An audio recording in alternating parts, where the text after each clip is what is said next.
இந்த செய்தியும் நம்மளுக்கு பெரிய ஆசீர்வாதமும் தேசத்தில் இப்போ தியானிக்கிறபடி தேவனுக்கு பயப்படுகிற நீதியை நிறைவேற்றுகிற மனிதர்கள் ஆள்கையை ஆட்சி செய்ய வேண்டும்.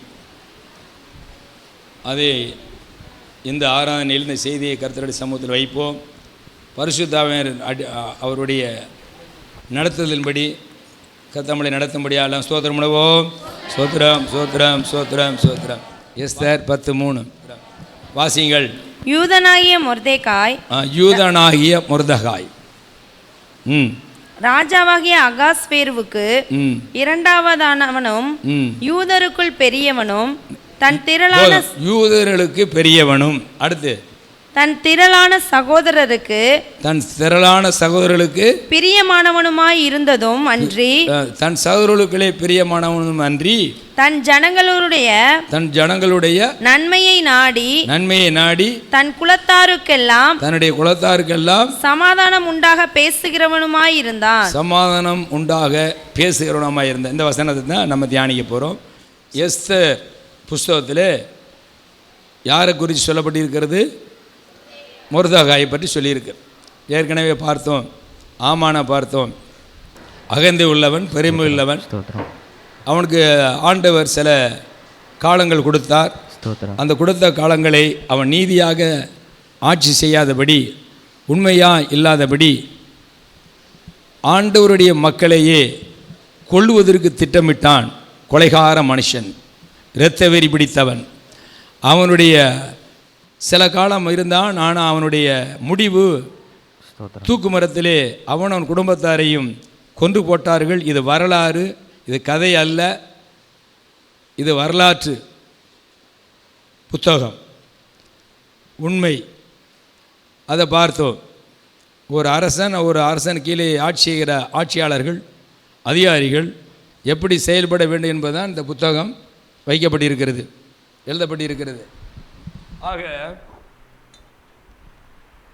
ஸ்தோத்திரம். இதில் 2வது அதிகாரம் 5, 6, 7 3 வாசிங்க. அப்பொழுது சூசான் அரண்மனையிலே பென்யமீனியனாகிய கீசின் குமாரன் சீமேயினுடைய மகனாகிய யாவீரின் குமாரன் மொர்தெகாய் என்னும் பேருள்ள ஒரு யூதன் இருந்தான். அவன் பாபிலோன் ராஜாவாகிய நேபுகாத்நேச்சார் யூதாவின் ராஜாவாகிய எகோனியாவை பிடித்து கொண்டு போகிற போது அவனோட கூட எருசலேமில் இருந்து பிடித்து கொண்டு போகப்பட்டவர்களில் ஒருவனாயிருந்தான். அவன் தன் சிறிய தகப்பன் குமாரத்தியாகிய எஸ்தர் என்னும் அத்சாலை வளர்த்தான். அவளுக்கு தாய் தகப்பன் இல்லை. அந்த பெண் ரூபவதியும் சௌந்தரியமுடையவளுமாயிருந்தாள். அவள் தகப்பனும் அவள் தாயும் மரணமடைந்த போது மொர்தெகாய் அவளை தன் குமாரத்தியாக எடுத்துக்கொண்டான். போதும். இப்போ 2வது அதிகாரம் 5வது வசனத்தில் பென்யமீனாகிய கீசின் குமாரன். யாக்கோபு 12 பிள்ளைகள், அதில் ஒவ்வொரு பிள்ளைகளும் ஒவ்வொரு கோத்திரமாக பார்க்குறோம். இவன் பென்யமீன் கோத்திரமாக இருந்தாலும் அவனுக்கு என்ன பேர் வச்சிருக்கிறாங்க? ஒரு யூதன் என்று எழுதப்பட்டிருக்கிறது. யூதாங்கிறது 4வது, யாக்கோபுக்கு 4வது பையன், 4வது நபர் யூதன் பேர். ஆனால் ஒரு பென்யமீன் என்ற கோத்திரத்தில் இருந்து வந்தவனுக்கு மொர்தெகாய்க்கு எப்படி யூதான் என்று பேர் வைக்க முடியும்? ஆனால் பரிசுத்தவாவியார் இங்கே எழுதியிருக்கிறாரு, சும்மா எழுதலை. அல்லேலூயா. புரிஞ்சுக்கிட்டீங்களா? இந்த ஒரு தலைப்பு என்ன அப்படின்னா, யூதருக்கு எஸ்தர் 10:3 என்ன எழுதியிருக்கு சார்? யூதர்லாம் அந்த நாடு தான். இப்போ எதுக்கு இங்கே யூதர் நடத்துறீங்க? நாம் யார்? ஆவிக்குரிய யூதர்கள். அதான் மெயின். Very good. இப்போ நீங்கள் ஆவிக்குரிய யூதர்களாக இருக்கிறீங்க. இந்த ஆவிக்குரிய யூதர்களிலே நீங்கள் பெரியவராக ஆக வேண்டுமா, இல்லை இருக்கிற நிலையில் இருக்க விரும்புகிறீர்களா? அதான அர்த்தம். பெரியவர்களாக இருக்கணும். சபையில் பெரியவர்கள், லீடர்ஸ் அந்த வரணும். அடுத்த சமுதாயத்தில், அப்போ நம்ம வாழுகிற பகுதியில், அடுத்த மாவட்டம், மாநிலம், உலகம் முழுதிலே நம்ம பேர் என்ன செய்யணும்? ஆண்டவர். நம்ம பேரை நம்ம உயர்த்தக்கூடாது. யார் உயர்த்தணும்? கர்த்தர் நம்மளை உயர்த்தணும். அதான் மெயின். அவர் உயர்த்தினா தான் பெரியவன் என்று அர்த்தம். நம்ம பணத்தில், நம்முடைய செல்வாக்கில், நம்ம குடும்பங்கள் எல்லாம் ஒரே சொந்தக்காரர் இருக்கான், அது ஒரு சொந்தக்காரர் ஒரே சபையை நடத்துவோம். அப்படின்லாம் இன்றைக்கி நடக்குது ஊழியத்தில். அதெல்லாம் ஆண்டவர் அங்கீகரிக்கும். ஆண்டவர் நடத்தணும். அல்லேலூயா. ஆண்டவர் உன்னை ஆபிரகாம் பார்த்து சொன்னார், நான் உன் பேரை நீனா பெருமைப்படுத்திக்காத, நான் உன்னை பெருமைப்படுத்தணும் அப்படிங்கிறார். அப்போ கர்த்தர் நம்மளை ஒரு பெரியவனை ஆக்கணும் அப்படின்னு. அப்போ பெனியமீனாக இருந்த இந்த மொர்தெகாயாவை பரிசுத்த ஆவியானவர் எப்படி என்ன எழுதியிருக்கிறாரு? ஒரே வசனத்தில் அவன் பெனியமீனாகிய கீசின் குமாரன், சீமேனுடைய மகனாய் யாவரின் குமாரன், மொர்தெகாய் என்னும் பேரில் ஒரு யூதன். அப்படி ஆண்டவர் நம்மளை ஆவிக்குரியவன், இவன் உண்மையாக வாழுகிறான், இவள் உண்மையாக வாழுகிறாள், இவன் மீது நான் பிரியப்படுகிறேன் என்று சான்று பகர்க்க வேண்டும். யார்? ஆண்டவர் நம்மளை சாட்சி பகரணும். அல்லேலூயா.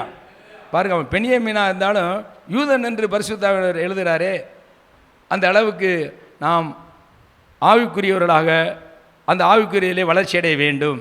அல்லேலூயா. சரி, இவருக்கு பேர் என்ன? ஒரே வசனத்தில் என்ன வருது? பேர் என்ன? மொர்தெகாய். மொர்தெகாய் என்றால் என்ன அர்த்தம்? சிறியவன் என்று அர்த்தம், சிறிய மனிதர் என்று அர்த்தம். இதைத்தான் நாங்கள் ரோமன் கத்தோலிக்க சபையில் சவுல் என்றவர் பவுலாக மாறினார் என்று சொல்லுவாங்க. அப்படிதானே? அப்போஸ்தலர் படி 9ஆம் அதிகாரத்தில் சவுல் என்ற மனிதன் வாரான்.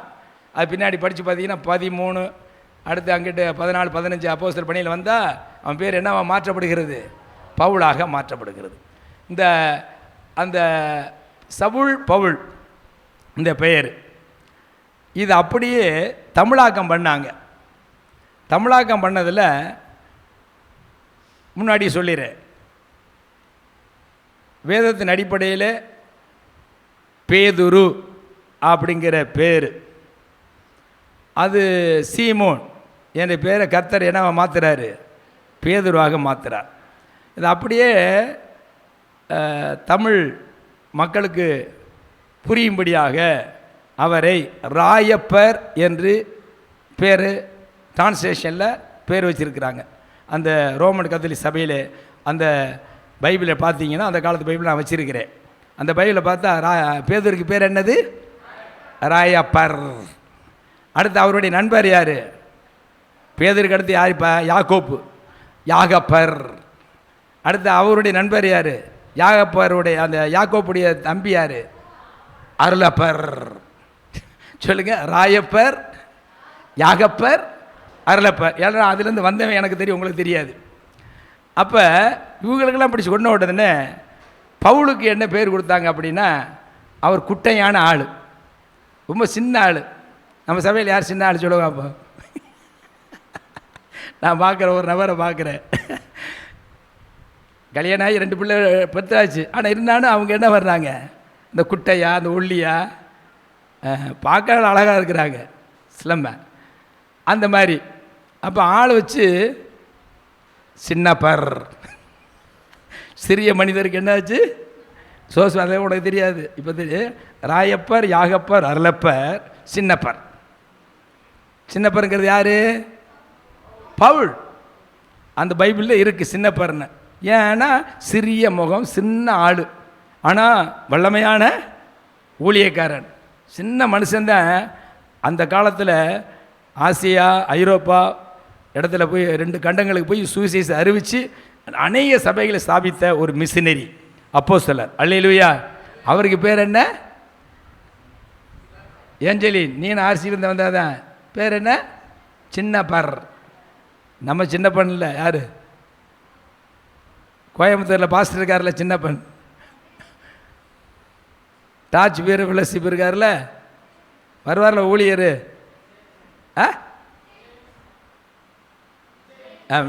விஜய் சின்னப்பன். கர்த்தருக்கு ஸ்தோத்திரம். அவே அப்போ சின்னப்பன்னா சிறிய மனிதர். இப்போ மொர்தெகாய்க்கு பேர் என்னது? பெரியவரா? சின்னப்பர், சிறிய மனிதர். மொர்தெகாய் என்ன பேர் என்னது? இந்த சிறிய மனிதரை தான் 10:3 என்ன செய்கிறார் ஆண்டவர்? வாசிங்க. யூதருக்கு பெரியவனும். இவனுக்கு சின்னவனா இருக்கலாம், ஆமானுக்கு சிறியவனா இருக்கலாம். யாரு? மொர்தெகாய். தேவனுக்கு பெரியவன். அல்லேலூயா. உலகம், உங்களுடைய சமுதாயம், உங்களுடைய வீதி மக்கள் உங்களை பார்த்து சிறியவனா பார்க்கலாம். கர்த்தருடைய பார்வையில் நம்ம யாரு சொல்லுங்க? அவர் சர்வ வல்லமுள்ள தேவன். அந்த தேவன் உங்களுக்குள்ள எனக்குள்ள இருப்பதனால் நிச்சயம் நம்மளுடைய வாழ்க்கை ஒரு ஆசிரிக்கப்பட்ட வாழ்க்கையாக, நம்மளை ஒரு பெரிய ஆட்களாக கர்த்தர் வைப்பார். அல்லேலூயா. நினைக்கிற எங்களை மட்டுமல்ல, அவரை விசுவாசிக்கிற யாவரையும் கர்த்தர் உயர்த்துகிறவராக இருக்கிறார். அல்லேலூயா. இந்த மொர்தெகாய் யார்? 3 பேர் உங்களுக்கு சொல்லிடுறேன். அந்த 3 பேர் நீங்களே கண்டுபிடிக்க வேணும். ஆள பிறந்தவன் எந்த இடத்திலும் அடிமைப்படுவதில்லை. ஆள பிறந்தவன் எந்த இடத்திலும் அடைக்கப்படுவதும் இல்லை. சொல்லுங்க.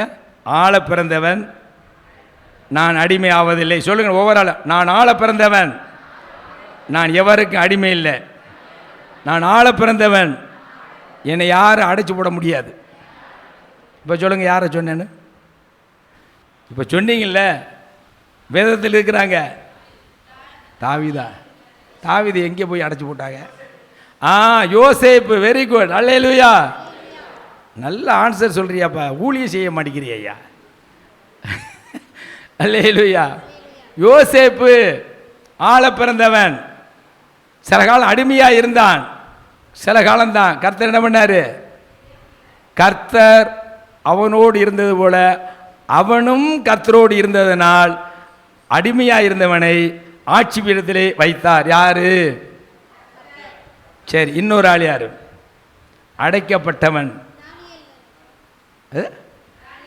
தானியேல். Very good. எங்கே அடைக்கப்பட்டான்? சிங்க குகையில் அடைக்கப்பட்டான். அல்லேலூயா. அவனு ஒரு ராத்திரி தான் அடைக்கப்பட்டான். கர்த்தரோ அவனை என்ன பண்ணார்? ஆட்சி பீடத்தில் வைத்தார். ஆகவே தேவனால் தெரிந்து கொள்ளப்பட்டவன், தேவனோடு உறவாடுகிறவன், தேவனோடு இருக்கிறவன், தேவனை கர்த்தரா இயேசுவை நம்ம இருதயத்தில் வைத்திருந்து வாழ்கிறவனை ஒருவனும் அடிமைப்படுத்த முடியாது, அவனை ஒருவன் அடைக்க முடியாது. இவர் இருவர் எங்கே வாழ்ந்தார்கள்? அடிமை தேசத்தில் வாழ்ந்தார்கள். எகிப்துக்குள்ள போய் அடிமையாக இருந்த யார்? யோசேப்பு. ஆனால் அவரை என்ன பண்ணார்? சில காலம் அடிமை, சில காலம் நம்மளை போராட்டங்கள் பிரச்சனைகள் இருக்கும், ஆனால் முடிவிலே கர்த்தர் உயர்த்துவார். அல்லேலூயா. அதே போல் தானியேலும் அடிமையாக தான் போனான்.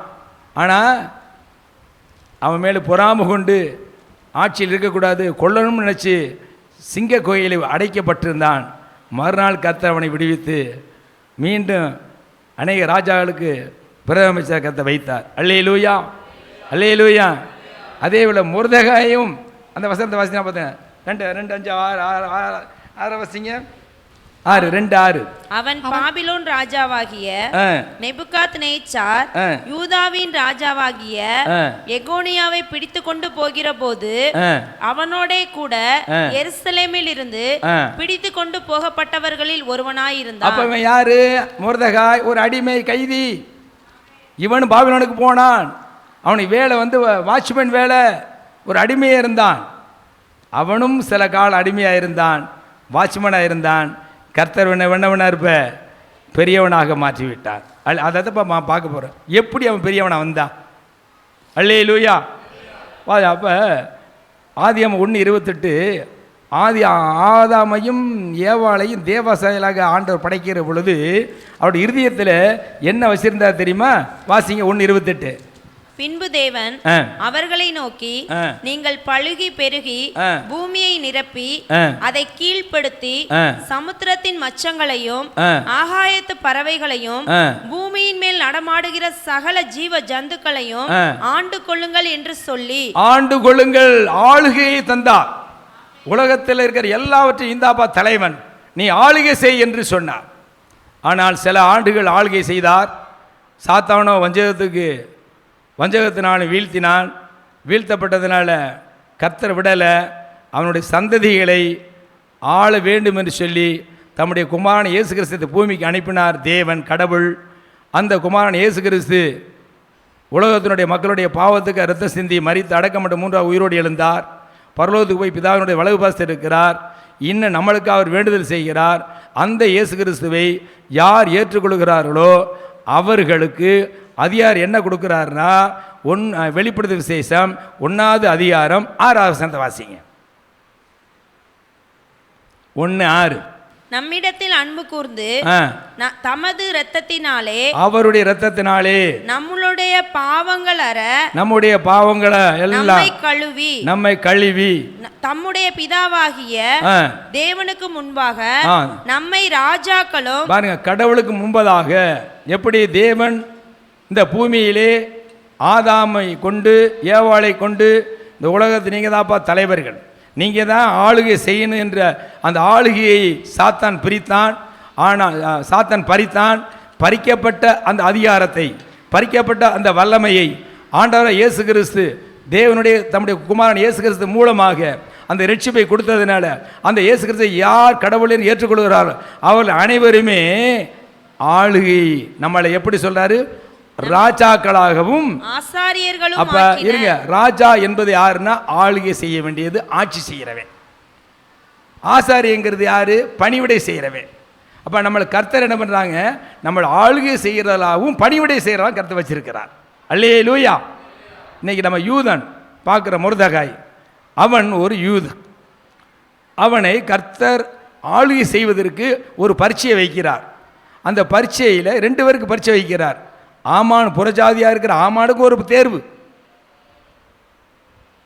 தேவனுடைய பிள்ளையாக இருக்கக்கூடிய கைதியாக போயிருக்கக்கூடிய அடிமையாக இருக்கக்கூடிய மொர்தெகாய்க்கு ஒரு பரீட்சை வைக்கிறார். அந்த தேர்வில் ஆமான் தோற்று போயிட்டான். இப்போ மொர்தெகாய் பரீட்சையில் பாஸ் பண்ணிட்டான். அல்லேலூயா. எப்படி பாஸ் பண்ணாருன்னு பார்ப்போம். கர்த்தருக்கு ஸ்தோத்திரம்.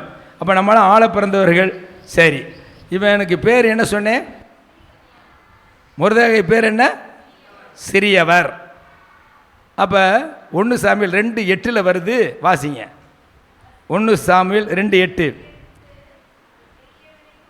சிறியவனை புழுதியிலிருந்து எடுத்து எளியவனை குப்பையிலிருந்து உயர்த்துகிறார்.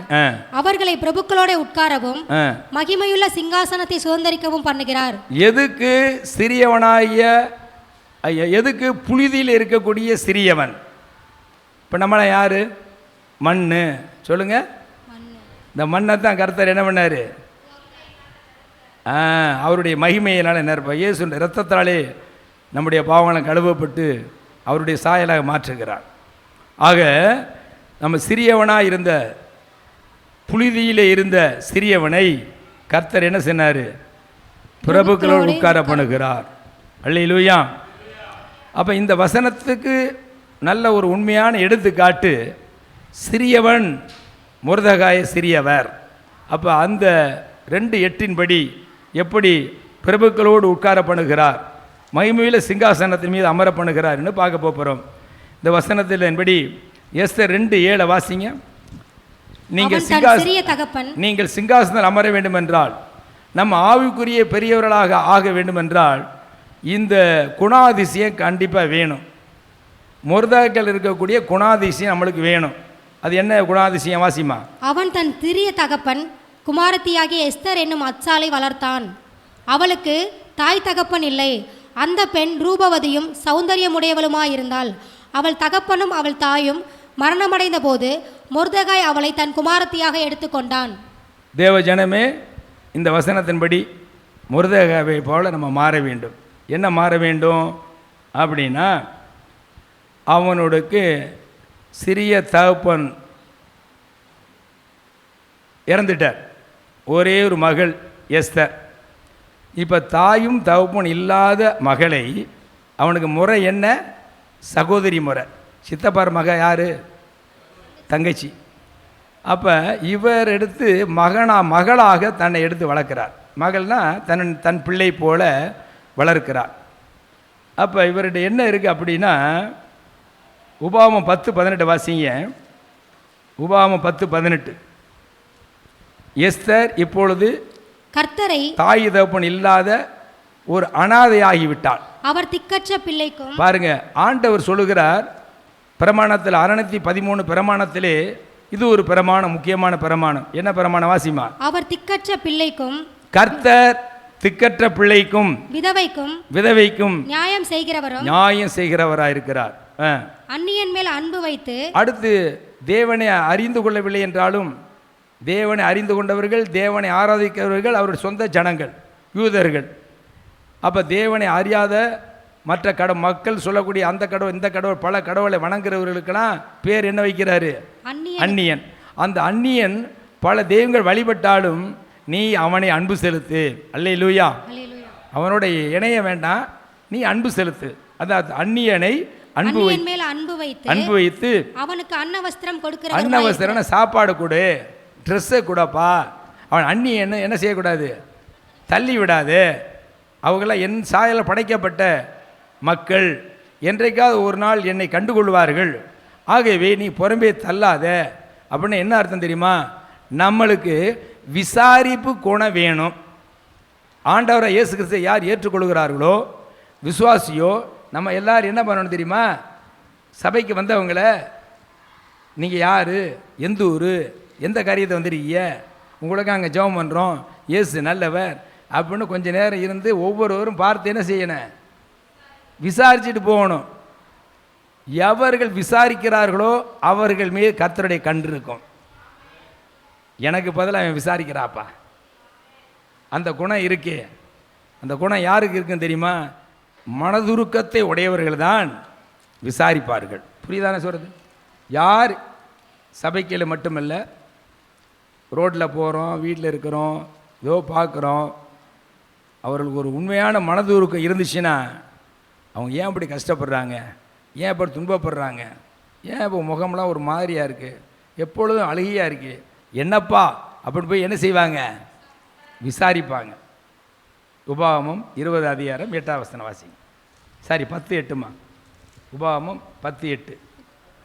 அக்காலத்திலே கர்த்தர் உடன்படிக்கை பெட்டியை சுமப்பதற்கும் இந்நாள் வரைக்கும் நடந்து வருகிறது போல கர்த்தருடைய சந்நிதியிலே நின்று அவருக்கு ஆராதனை செய்வதற்கும் அவர் நாமத்தை கொண்டு ஆசீர்வதிப்பதற்கும் கர்த்தர் லேவியின் கோத்திரத்தை பிரித்தெடுத்தார். விசாரிக்கணும் வரும். அவர் 18. அவர் திக்கற்ற பிள்ளைக்கும் விதவைக்கும் நியாயம் செய்கிறவரும் அந்நியன் மேல் அன்பு வைத்து அவனுக்கு அன்னவஸ்திரம் கொடுக்கிறவருமாய் இருக்கிறார். 18. சரி, 10-18. சரி, அப்போ இதில் என்னென்ன? விசாரிப்புன்னு அர்த்தம்.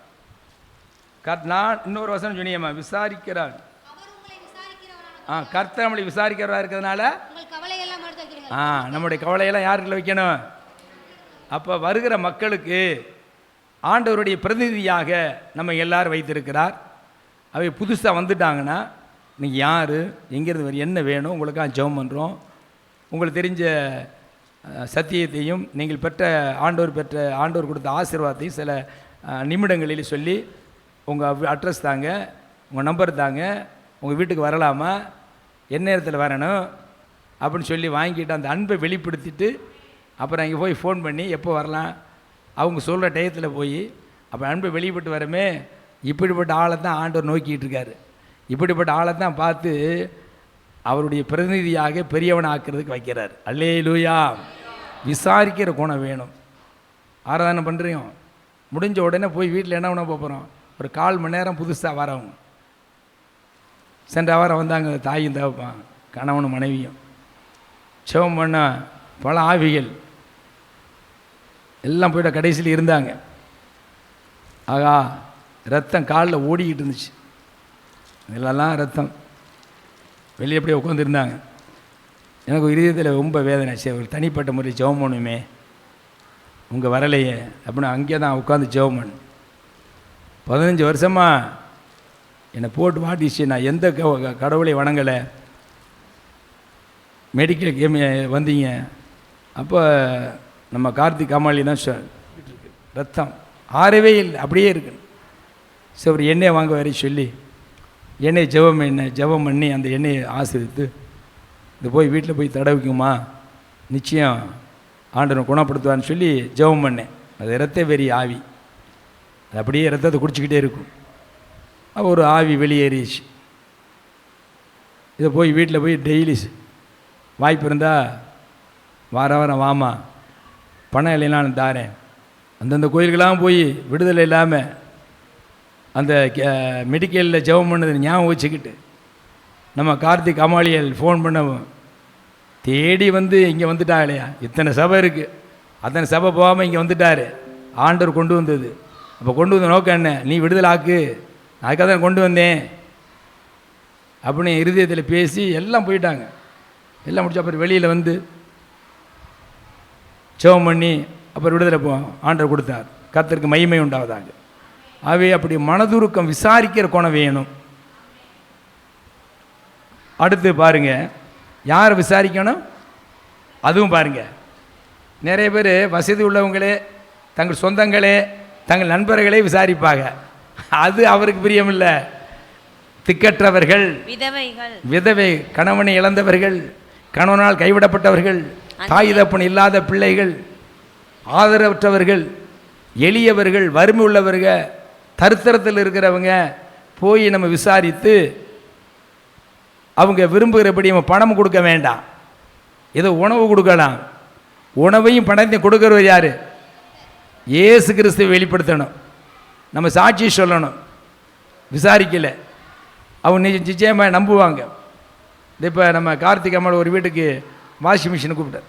நல்ல பாத்திர கடை வச்சு முதலாளி அவர் பாருங்க, திடீர்னு ஒரு மனைவி இறந்துருச்சான், 2 பிள்ளைகள். இவர் சாட்சி சொல்ல அவர் கண்ணீர் விடுறாராம். நம்ம ஆள் சாட்சி சொல்ல அவர் என்ன செய்கிறாராம்? அப்போ கண்ணீர் விடுறாள்லாம் நோட் பண்ணிடணும். அவருக்காக ஜெபம் பண்ணுங்க, கர்த்தர் அவரை கொண்டு வந்துடுவார். இப்போ சாட்சி சொல்லும் பொழுது ஆண்டவருடைய அந்த ஆசீர்வாதம் அவரை சமாதானத்துக்கு உள்ளாக்குது பாருங்க. இப்போ அவர் கடையை விட்டுட்டு அதே கடையில் அவங்க அண்ணன் தம்பிகளாட்ட விற்றுட்டு அங்கேயே வேலைக்கு இருக்கிறாராம். நிலைமையை பாருங்கள். ஐஸ்வர்யவனாக இருந்து பாத்திர கடை வச்சுருந்தவர் நிலைமையை பாருங்கள். இப்போ கர்த்தர் அவரை எளியவனாக சின்னவனாக மாற்றிட்டார். ஆனால் கர்த்தரை மீண்டும் அவரை அறிஞ்சிக்கிட்ட உடனே நிச்சயம் கர்த்தர் அவர் இழந்து போனவர்கள் என்ன செய்வார்? கொடுப்பார். அல்லேலூயா. இப்படி தான் நம்ம சுவிசேஷத்தை அறிவிக்கணும். மனதுருக்கம் வேணும். ஏதோ கூப்பிட்றாங்க வேலை பார்த்துட்டு வரக்கூடாது. அதில் எப்படியாவது ஆண்டவர் 1 மணி நேரம். இதில் நிறைய யாருக்கு சான்ஸ்னா, எலக்ட்ரிஷியனு, இந்த ஏசி பார்க்குறவங்க, அடுத்து வாஷிங் மிஷின் பார்க்குறவங்க, அப்புறம் வேறு யார் வீடுகள் சந்திப்பு, வேறு யார் பெயிண்ட் அடிக்கிறவங்க, இவங்களெல்லாம் நல்லா சுவிசேஷம் அறிவிக்கலாம். எங்கே ஐயா 1 வாரம் பெயிண்ட் அடிப்பாங்கல்ல, 1 வாரம் நண்பர் ஆகிட்டாங்கல்ல, அடிக்கடி எலக்ட்ரிஷியன் அடிக்கடி பிளம்பர்லாம் வேலை பார்க்குறாங்கல்ல, நண்பராக இல்லை, இயேசுவை அறிவிக்க முடியாதா? அந்த குடும்பத்தில் என்ன கஷ்டம்னு தெரிஞ்சுக்கணும். டாக்டரு, ஆமாம், மருத்துவர்கள், நர்ஸுக, நிறைய பேர் சுவிசேஷம் அறிவிக்கிறது நல்ல வாய்ப்பு இருக்குது. நம்ம செய்கிறது இல்லை. அல்லேலூயா. அந்த தெரிஞ்சுக்கிட்டேன்னா, ஐயா எங்களுக்கு வாய்ப்பு கொடுங்க, எங்களால் போக முடியல. பள்ளிக்கூடத்து நாளில் நான் போய்கிட்டு இருந்தேன், இப்போ நாங்கள் இதாகிட்டோம். நீங்கள் போவீங்க பிஸ்னஸ் மூலமாக.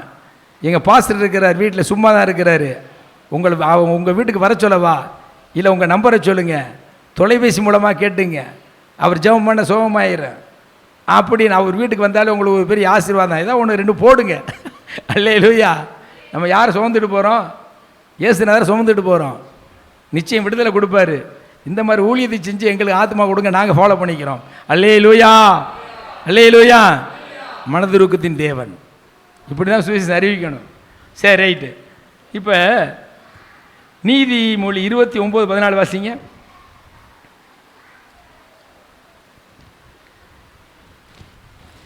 ஏழைகளுடைய நியாயத்தை உண்மையாய் விசாரிக்கிற ராஜாவின் சிங்காசனம் என்றும் நிலை பெற்றிருக்கும். பாத்தீங்களா? வருகிற தேர்தலில் நடைபெற்று கொண்டிருக்கிற தேர்தல், நடைபெறுகிற தேர்தலில் ஏழைகளை நியாயம் விசாரிக்கிற ஒரு பிரதம அமைச்சர் நம்ம நாட்டுக்கு தேவை. அல்லேலூயா சொல்லுங்க, சோத்திரம் பண்ணுங்க. ஏழைகள் மீது தனி கவனம் செலுத்துகிற அரசு நம்ம நாட்டுக்கு வேணும். அல்லேலூயா. வாக்காளரெல்லாம் புரிந்து கொண்டு உணர்ந்து கொண்டு வாக்களிக்க வேண்டும். ஏழைகள் மீது கரிசனை அன்பு வைத்திருக்கிற, ஏழைகளுக்கு நல்ல திட்டங்கள் தீட்டுகிற ஆட்சியாளர் நம்ம தேசத்துக்கு தேவை. நல்ல ஒரு வாய்ப்பு. ஆகவே பாருங்க, இந்த வசனத்தை சொல்லி ஆண்டவர் 29:14 நீதிமொழி, ஏழைகளுடைய நியாயத்தை உண்மையாய் விசாரிக்கிற ராஜாவின் சிங்காசனம். அப்ப இந்த வசனத்துக்கு இந்த 10 ஆண்டு கால ஆட்சிக்கும் எப்படி இருக்கு? நேர் எதிர்மாறா இருக்கு. அப்போ கர்த்தர் என்ன செய்யணும்? அவரே வந்து சிங்காசனத்தில் இருக்கிற ஆட்களை தகர்த்தெறிந்து தூக்கி எறிந்து அதே சிங்காசனத்தில் ஏழைகள் மீது இரக்கம் பாராட்டுகிற நல்ல ஆட்சியாளர்களை கர்த்தர் அமர்த்தி தரும்படியாக மக்கள் அவர்களை தெரிந்து கொண்டு வாக்களித்து அனுப்பும்படியாக சோத்திரம் பண்ணுவோம். சோத்திரம் சோத்திரம் சோத்திரம் சோத்திரம் சோத்திரம் சோத்திரம். நன்றி செலுத்துகிறோம் அப்பா. சரி, அடுத்து அப்போஸ்தலர் பணி 6:1. அங்கு பந்தி விசாரிப்பு நடக்குது. அந்நாட்களில் சீஷர்கள் பெருகின போது என்ன பெருகினாங்க? 8000 விசுவாசிகள் வந்துட்டாங்க. எருசலேம் பட்டணத்தில் 8000 விசுவாசிகள் பெருகிட்டாங்க. அப்போ 8000 விசுவாசிகள் யூதர்களும் கிரேக்கர்களும் புறஜாதியும் சேர்ந்துட்டாங்க. இப்போ எல்லாரும் விற்று வந்துருச்சு, பணம் சபையில் இருக்குது, 3 நேரம் சாப்பாடு போடணும், சாப்பாடு நடந்துக்கிட்டு இருக்கு. அதில் சில ஆட்கள் என்ன பண்ணிட்டாங்க, இது நம்ம ஆளுன்னு என்ன பண்ணிட்டாங்க, சாப்பாட்டில் ஆள் பார்த்து கூட குறைய வச்சு விட்டாங்க. அல்லேலூயா. அது ஒரு பெரிய பிரச்சனை வந்துருச்சு. அதை வாசிங்க, அந்த 6:1 வசனத்தில். சீஷர்கள் பெருகின போது கிரேக்கரானவர்கள் தங்கள் விதவைகள் அன்றாடக விசாரணையில் திட்டமாய் விசாரிக்கப்படவில்லை என்று. யார் விசாரிக்கப்படல? விதவைகள். அதான் மெயின். விதவைகளை எல்லாருமே கர்த்தரே கெதி, சபை கெதின்னு வந்திருக்கிற இந்த ஜனங்களை விசாரிக்கவே ஆட்கள் இல்லை. விசாரிப்பு முக்கிய தேவை. வாசிமா. எபிரேயருக்கு விரோதமாய் முறுமுறுத்தார்கள். அப்பொழுது 12 சீஷர் கூட்டத்தை வரவழைத்து, நாங்கள் தேவ வசனத்தை போதியாமல் பந்தி விசாரணை செய்வது தகுதியல்ல. ஆதலால் சகோதரரே, பரிசுத்த ஆவியும் ஞானமும் நிறைந்து நற்சாட்சி பெற்றிருக்கிற 7 பேரை உங்களில் தெரிந்து கொள்ளுங்கள். அவர்களை இந்த வேலைக்காக ஏற்படுத்துவோம். எவர்களை? பரிசுத்த ஆவியால் நிரப்பப்படணும், சாட்சியுள்ள வாழ்க்கையா வாழணும், ஞானமும் நிறைந்து. அப்போ நல்லா தெரிஞ்சுங்க, சமையல் இருக்கக்கூடிய சமைக்கிறவங்க, பந்தி பரிமாறுறவங்க, யார் வந்தாலும் ஒரே மாதிரியத்தை செயல்பட வேண்டுமே தவிர கூடுதலோ குறைவுகளை வச்சிங்கன்னா நீங்கள் ஞானம் இல்லாதவர்கள். நீங்கள் பரிசுத்த ஆவியை பெற்றும் ஞானம் இல்லாமல் இருக்கிறீங்க. உங்களை பார்த்து யார் இடலாயிடக்கூடாது. நம்ம சொந்தம், நம்ம சகோதரி தான், நம்ம அண்ணன் தான், நம்ம மாமன் தான், மச்சன், அதெல்லாம் பார்க்கப்படாது. பார்க்குறது எங்கே? உங்கள் வீட்டில் பார்த்துங்க. இங்கே எல்லோரும் யார்? கர்த்தருடைய பிள்ளைகள். ஒரே மாதிரியாக தான் நம்ம என்ன செய்யணும்? விசாரிக்கணும், பரிமாறணும், சாப்பாடு போடணும், சாப்பிட போடணும். ஒரு ஆளுக்கு அதிகம், ஒரு ஆளுக்கு கொஞ்சம் வைக்கக்கூடாது. புரிஞ்சுட்டீங்களா?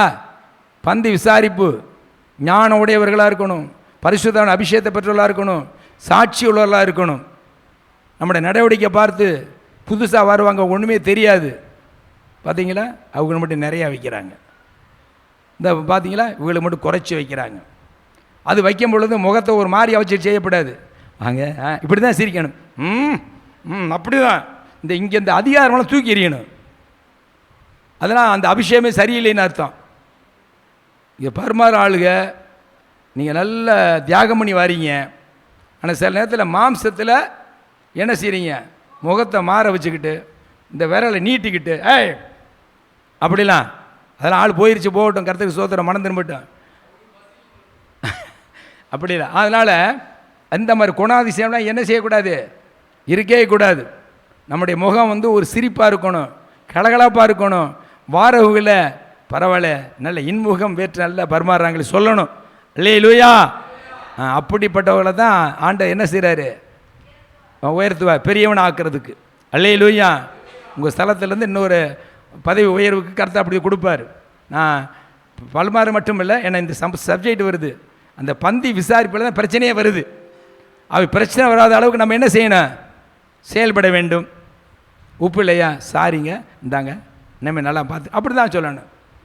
ஆமாம், சமைக்க வர்றதில்ல, குறை சொல்ல மட்டும் வந்துட்டாங்க. அப்படி ஒரு வார்த்தை வரும். நம்மளை சரியாக்கிறதுக்கு தான் குறையும் சொல்ல வைப்பார் ஆண்டவர். இல்லையிலூயா, இல்லையிலூயா. ஆண்டவர் ஏன் அனுமதிக்கிறாருன்னா சரி போகட்டும். ஆகவே இந்த விசாரிக்கிறதுல 2 காரியங்க. மாம்சீகத்தின்படி அன்பு செலுத்தக்கூடாது. ஆவிக்குரிய அன்பு, மாம்சத்துக்குரிய அன்பு என்ன சொல்லுங்கள், வித்தியாசம் தெரியுமா? மாம்சத்துக்குரிய அன்பு என்னன்னு தெரியுமா? ஒரு ரசிக்கப்பட்ட குடும்பம் ஒரு ரசிக்கப்பட்ட குடும்பத்தோடு தான் அன்பு செலுத்துவாங்க. வேறு யாரும் என்ன செய்ய மாட்டாங்க, வீட்டுக்கு போக மாட்டாங்க. அவங்களுக்கு ஒரு டீம். நம்ம 4 பேர் உட்காந்து சாப்பிடுவோம், 4 பேர் எங்கே வேணாலும் போவோம், எந்த ஊருக்கு வேணாலும் போவோம், அங்கே போவோம் இங்கே போவோம். இதைத்தான் பேசுவாங்களொழிய போவாங்களொழிய ஆவிக்குரிய வகையில் அன்பு இல்லை. அதான் ஆவிக்குரிய அன்பு. அப்படின்னா உண்மையாக நீங்கள் அன்பு செலுத்துகிற விசாரிக்கிற குணம் இருந்துச்சுன்னா, சகோதரியே சகோதரனே, இன்றைக்கி எந்த அதிகாரம் படித்த, கர்த்தர் ஒன்று என்ன பேசினார், எவ்வளோ நேரம் ஜெபம் பண்ண, தரிசனம் பார்த்தியா, சொப்பனம் பார்த்தியா, எத்தனை பேருக்கு சுவிசேஷம் அறிவிச்ச, வா அங்கே மீட்டிங் போவோம், அங்கே ஒரு மீட்டிங் நடக்குது வா போவோம், அங்கே மீட்டிங் நடக்குது அங்கே போவோம். இதெல்லாம் யாரும் செய்கிறீங்களா? அப்படி இல்லை. எவனாவது சாம எவனாவது கல்யாணம் அங்கே போய் ஒரு டூர் போட்டுட்டு அந்த இடத்துலையும் அட்டன் பண்ணாமல் அங்கே ஒரு டூருக்கு டூரு. இதெல்லாம் ஆவிக்குரிய பிள்ளைகளுக்கு அழகு இல்லை. இதெல்லாம் வந்து மாமிஷத்தின்படி அன்பு செலுத்துறது. சொல்கிறது புரியுதா புரியலையா? மாமிஷிக்கு அன்பு. இப்போ ராமேஸ்வரத்துக்கு மீட்டிங் போகிறோம்யா, மீட்டிங் போகிறோம். எத்தனை நாளைக்கு மீட்டிங் போகிறோம்? 3 நாள் 3 நாள். எதுக்கு போகணும்? ஆண்டவர் சமூகத்தில் அமர்ந்தானே. மீட்டிங் முடிஞ்ச பிற்பாடு ஒரு அரை நாள் எடுத்துக்க, ஒரு நாள் எடுத்துக்க, அப்புறம் கடற்கரை போ, அப்புறம் அந்த பக்கத்து என்னப்பா ஒரு கடைசி ஒன்று இருக்கே தனுசுக்கடி போ, ஹார்பரை பாரு, கடல் பொழுது நல்லா குழி, பாம்பனை பாரு, மீன் வாங்கு, கரடு வாங்கு, அதை செய். அதை விட்டுவிட்டு இந்த 3 நாள் கூட்டத்தில் இங்கே அபிஷேக கூட்டம் நடக்குது, அங்கே எல்லாம் கூட்டமே இல்லாமல் அங்கே போகுதுங்க. இங்கே சொரபுரத மீன் வாங்க, கருவாடை வாங்க, அங்கே சுற்றி பார்க்குறதுக்கு. இதுக்கு பேர் பக்தி விருத்தியா? அல்ல. இந்த சாக்கை வச்சுக்கிட்டு அப்படி போடுறது. நானும் அடிக்க சொல்லியிருக்கேன். நான் ஒரு ஊழியத்துக்கு என்ன அழைக்கப்பட்டால் ஊழியத்தை முடிச்சுவிட்டு தான் அடுத்த நாட்கள் டவுனை சுற்றி பார்க்குறதுக்கோ அங்கே பார்க்குறதுக்கோ கூப்பிடும் பொழுது போவேன். எது ஃபஸ்ட்டு ஆண்டவர் என்ன கூப்பிட்டாரு? ஊழியத்தை முடி. முதல்ல அதுதான் எனக்கு முக்கியம், ஊழியம். அதுக்கு பிற்பாடு எங்கே போகணுமோ அங்கே போய்க்கலாம். ஆனால் ஊழியத்தை நடத்திக்கிட்டு சாயந்தரம் ஊழியம் இருக்கும், காலையில் என்னது சுற்றுலா சுற்றி பார்க்குறது. இது பூரா மாம்சத்தினுடைய அன்பு. இது ஆண்டவர் ஒரு காலம் ஏற்படுத்தவே மாட்டார், ஏற்றுக்கவே மாட்டார். ஆவிக்குரிய அன்பு என்னென்ன? கர்த்தருடைய பிள்ளைகள் கர்த்தருடைய காரியத்தை விசாரிப்பார்கள். அபிஷேகம் இல்லையா? வா அந்த அபிஷேகத்துக்கு போவோம், வா கூடி ஜெபம் பண்ணுவோம். இப்படி தான் உங்களுக்குள்ள அந்த அன்பு இருக்கணும். அதுதான் உண்மையான ஆவியானவர் உங்களுக்குள்ள இருந்து கிரியை செய்கிற விசாரிப்பு குணம். அதை விட்டுட்டு மாமிஷத்தில் போய் அவங்க வீட்டுக்கு போகிறது, நீங்கள் சமைக்கிறது அங்கே கொடுக்குறது, அங்கே வாங்குறது, அவங்க நல்லது கெட்டது செய்ய வேண்டாம்னு சொல்லலை, செய்யுங்கள். அதோட ஆவிக்குரிய வார்த்தை, வசனம், சத்தியங்கள் உங்கள் மூலம் அவர் வளர்றாங்களா, இல்லை அவர் மூலமாக நீங்கள் வளர்றீங்களா? அதுதான் உண்மையான விசாரிப்பு. கர்த்தருக்கு மகிமை உண்டாவதாக. இனிமேல் நம்ம திருத்தி கொள்வோம். ஒரு துக்க வீட்டுக்கு போனேன் சிரிக்கிறதா? எனக்கு எவ்வளோ வேதனையாக இருக்குது தெரியுமா? ஊழியக்காரன் சிரிக்கிறேன். ஒரு துக்க வீட்டுக்கு போனால் அங்கே வந்து துக்கமாக இருக்கணும். அப்படியே சிரிக்கணும், ரூமுக்குள்ளே போய் பைத்தியம் மாதிரி சிரி, இல்லை போக வீதியில் போய் சிரி. அவங்க துக்கத்தோடு இருக்கிறாங்க, அங்கே வந்து ஏதாவது லூட்டி அடிக்கிறது, தேவையில்லா காரியத்தை சொல்லி சிரிக்கிறது. ரொம்ப வருத்தமாக இருக்குது. கர்த்தருடைய பிள்ளைகள்லாம் அப்படி செய்யக்கூடாது. துக்கத்தை அவங்க துக்கத்தோடு நம்ம என்ன செய்யணும்? கலந்துக்கணும். நம்மளில் அவர்கள் ஒருவர், அவர்களை நம்மளும் ஒரு குடும்பமாக இருக்கிறோம். சந்தோஷத்தில் சந்தோஷமாக இருக்கணும், துக்க நேரத்தில் துக்கத்தை வெளிப்படுத்தணும். கர்த்தருக்கு மகிமை. இதெல்லாம் நம்ம மாற்றிக்கணும், இருக்கணும். இங்கே கடைசி வரைக்கும் நம்ம இந்த இருந்தால் செய்யணும். ஒரு காரியத்தை போனால் நம்ம தான் அவங்க கை கொடுக்கணும். ஊரே வெறுத்துரும், பெண்டிகாஸ்டா இவன் நம்ம ஊருக்கு ஒத்து வர மாட்டாப்பா, நல்லதுக்கும் போகக்கூடாது கெட்டதுக்கும் போகக்கூடாதுன்னு இருப்பேன். இப்போ யார் போய் நிற்கிறது? ஐயா யார் நிற்கிறது? சபை மக்கள் போகணும். தேவையில்லாததுக்கெல்லாம் செலவழிப்போம், ஆனால் தேவையானதுக்கு போக மாட்டோம். அப்படி இருக்கக்கூடாது. கர்த்தருக்கு மகிமை உண்டாவதாக. ஸ்தோத்திரம். இதுதான் விசாரிப்பு குணத்தில் வருது. அப்போ மாமிசத்தில் அன்பு அல்ல, ஆவிக்குரிய அன்பு. முழுக்க நம்ம முருதகா என்ன பண்ணார் தெரியுமா? தன் மகள் சொந்த மகள் என்று, தன்னுடைய சொந்த தங்கச்சி தாயை இழந்தாள், தகப்பனை இழந்தாள், இவளை வளர்ப்ப வேண்டும் என்று சொல்லி மாமிஷிக அன்பு அல்ல, பூரணமான ஆவிக்குரிய அன்பை செலுத்தினான். யூத கலாச்சாரத்தை கற்றுக் கொடுத்தான், நியாயப்பிரமாணத்தை கற்றுக் கொடுத்தான், சத்தியத்தை கற்றுக் கொடுத்தான், 10 கட்டளை கற்றுக் கொடுத்தான், கர்த்தர் மீது வைராக்கியத்தை கற்றுக் கொடுத்தான், உபவாச ஜெபத்தை கற்றுக் கொடுத்தான். யாரு? மொர்தெகாய். யாருக்கு? எஸ்தருக்கு. இப்படி தான் இன்றைக்கி நம்ம ஆவிக்குரியல விசாரிக்கலாக இருக்கணும். மொர்தெகாய் போல இதெல்லாம் கர்த்தர் பார்த்துக்கிட்டே இருக்கிறாரு. பரவாயில்ல, தாயும் தகப்பனும் இல்லாத இந்த எஸ்தரை இப்படி உலக பிரகாரம் அன்பு செலுத்துறதை காட்டிலும் ஆவிக்குரிய அன்பு, பரலோக அன்பை வெளிப்படுத்தி ஒரு பக்தியுள்ள மகளாக, ஒரு தகுதியுள்ள மகளாக மாற்றினானே மொர்தெகாய், இவனுக்கு நான் சரியான பதவியை கொடுக்க கர்த்தர் என்ன பண்ணுறாரு? ஆயத்தப்படுத்தி கொண்டு இருக்கிறார். ஹல்லேலூயா. அது மாதிரி தான் உங்களை என்னையும் பார்த்துக்கிட்டே இருக்கிறார். இவனை எப்போ ஒரு ப்ரொமோஷன் கொடுப்பான் அப்படின்ட்டு. நீங்கள் ஆவிக்குரியவர்களாக மாறினீங்க, உண்மைதான்.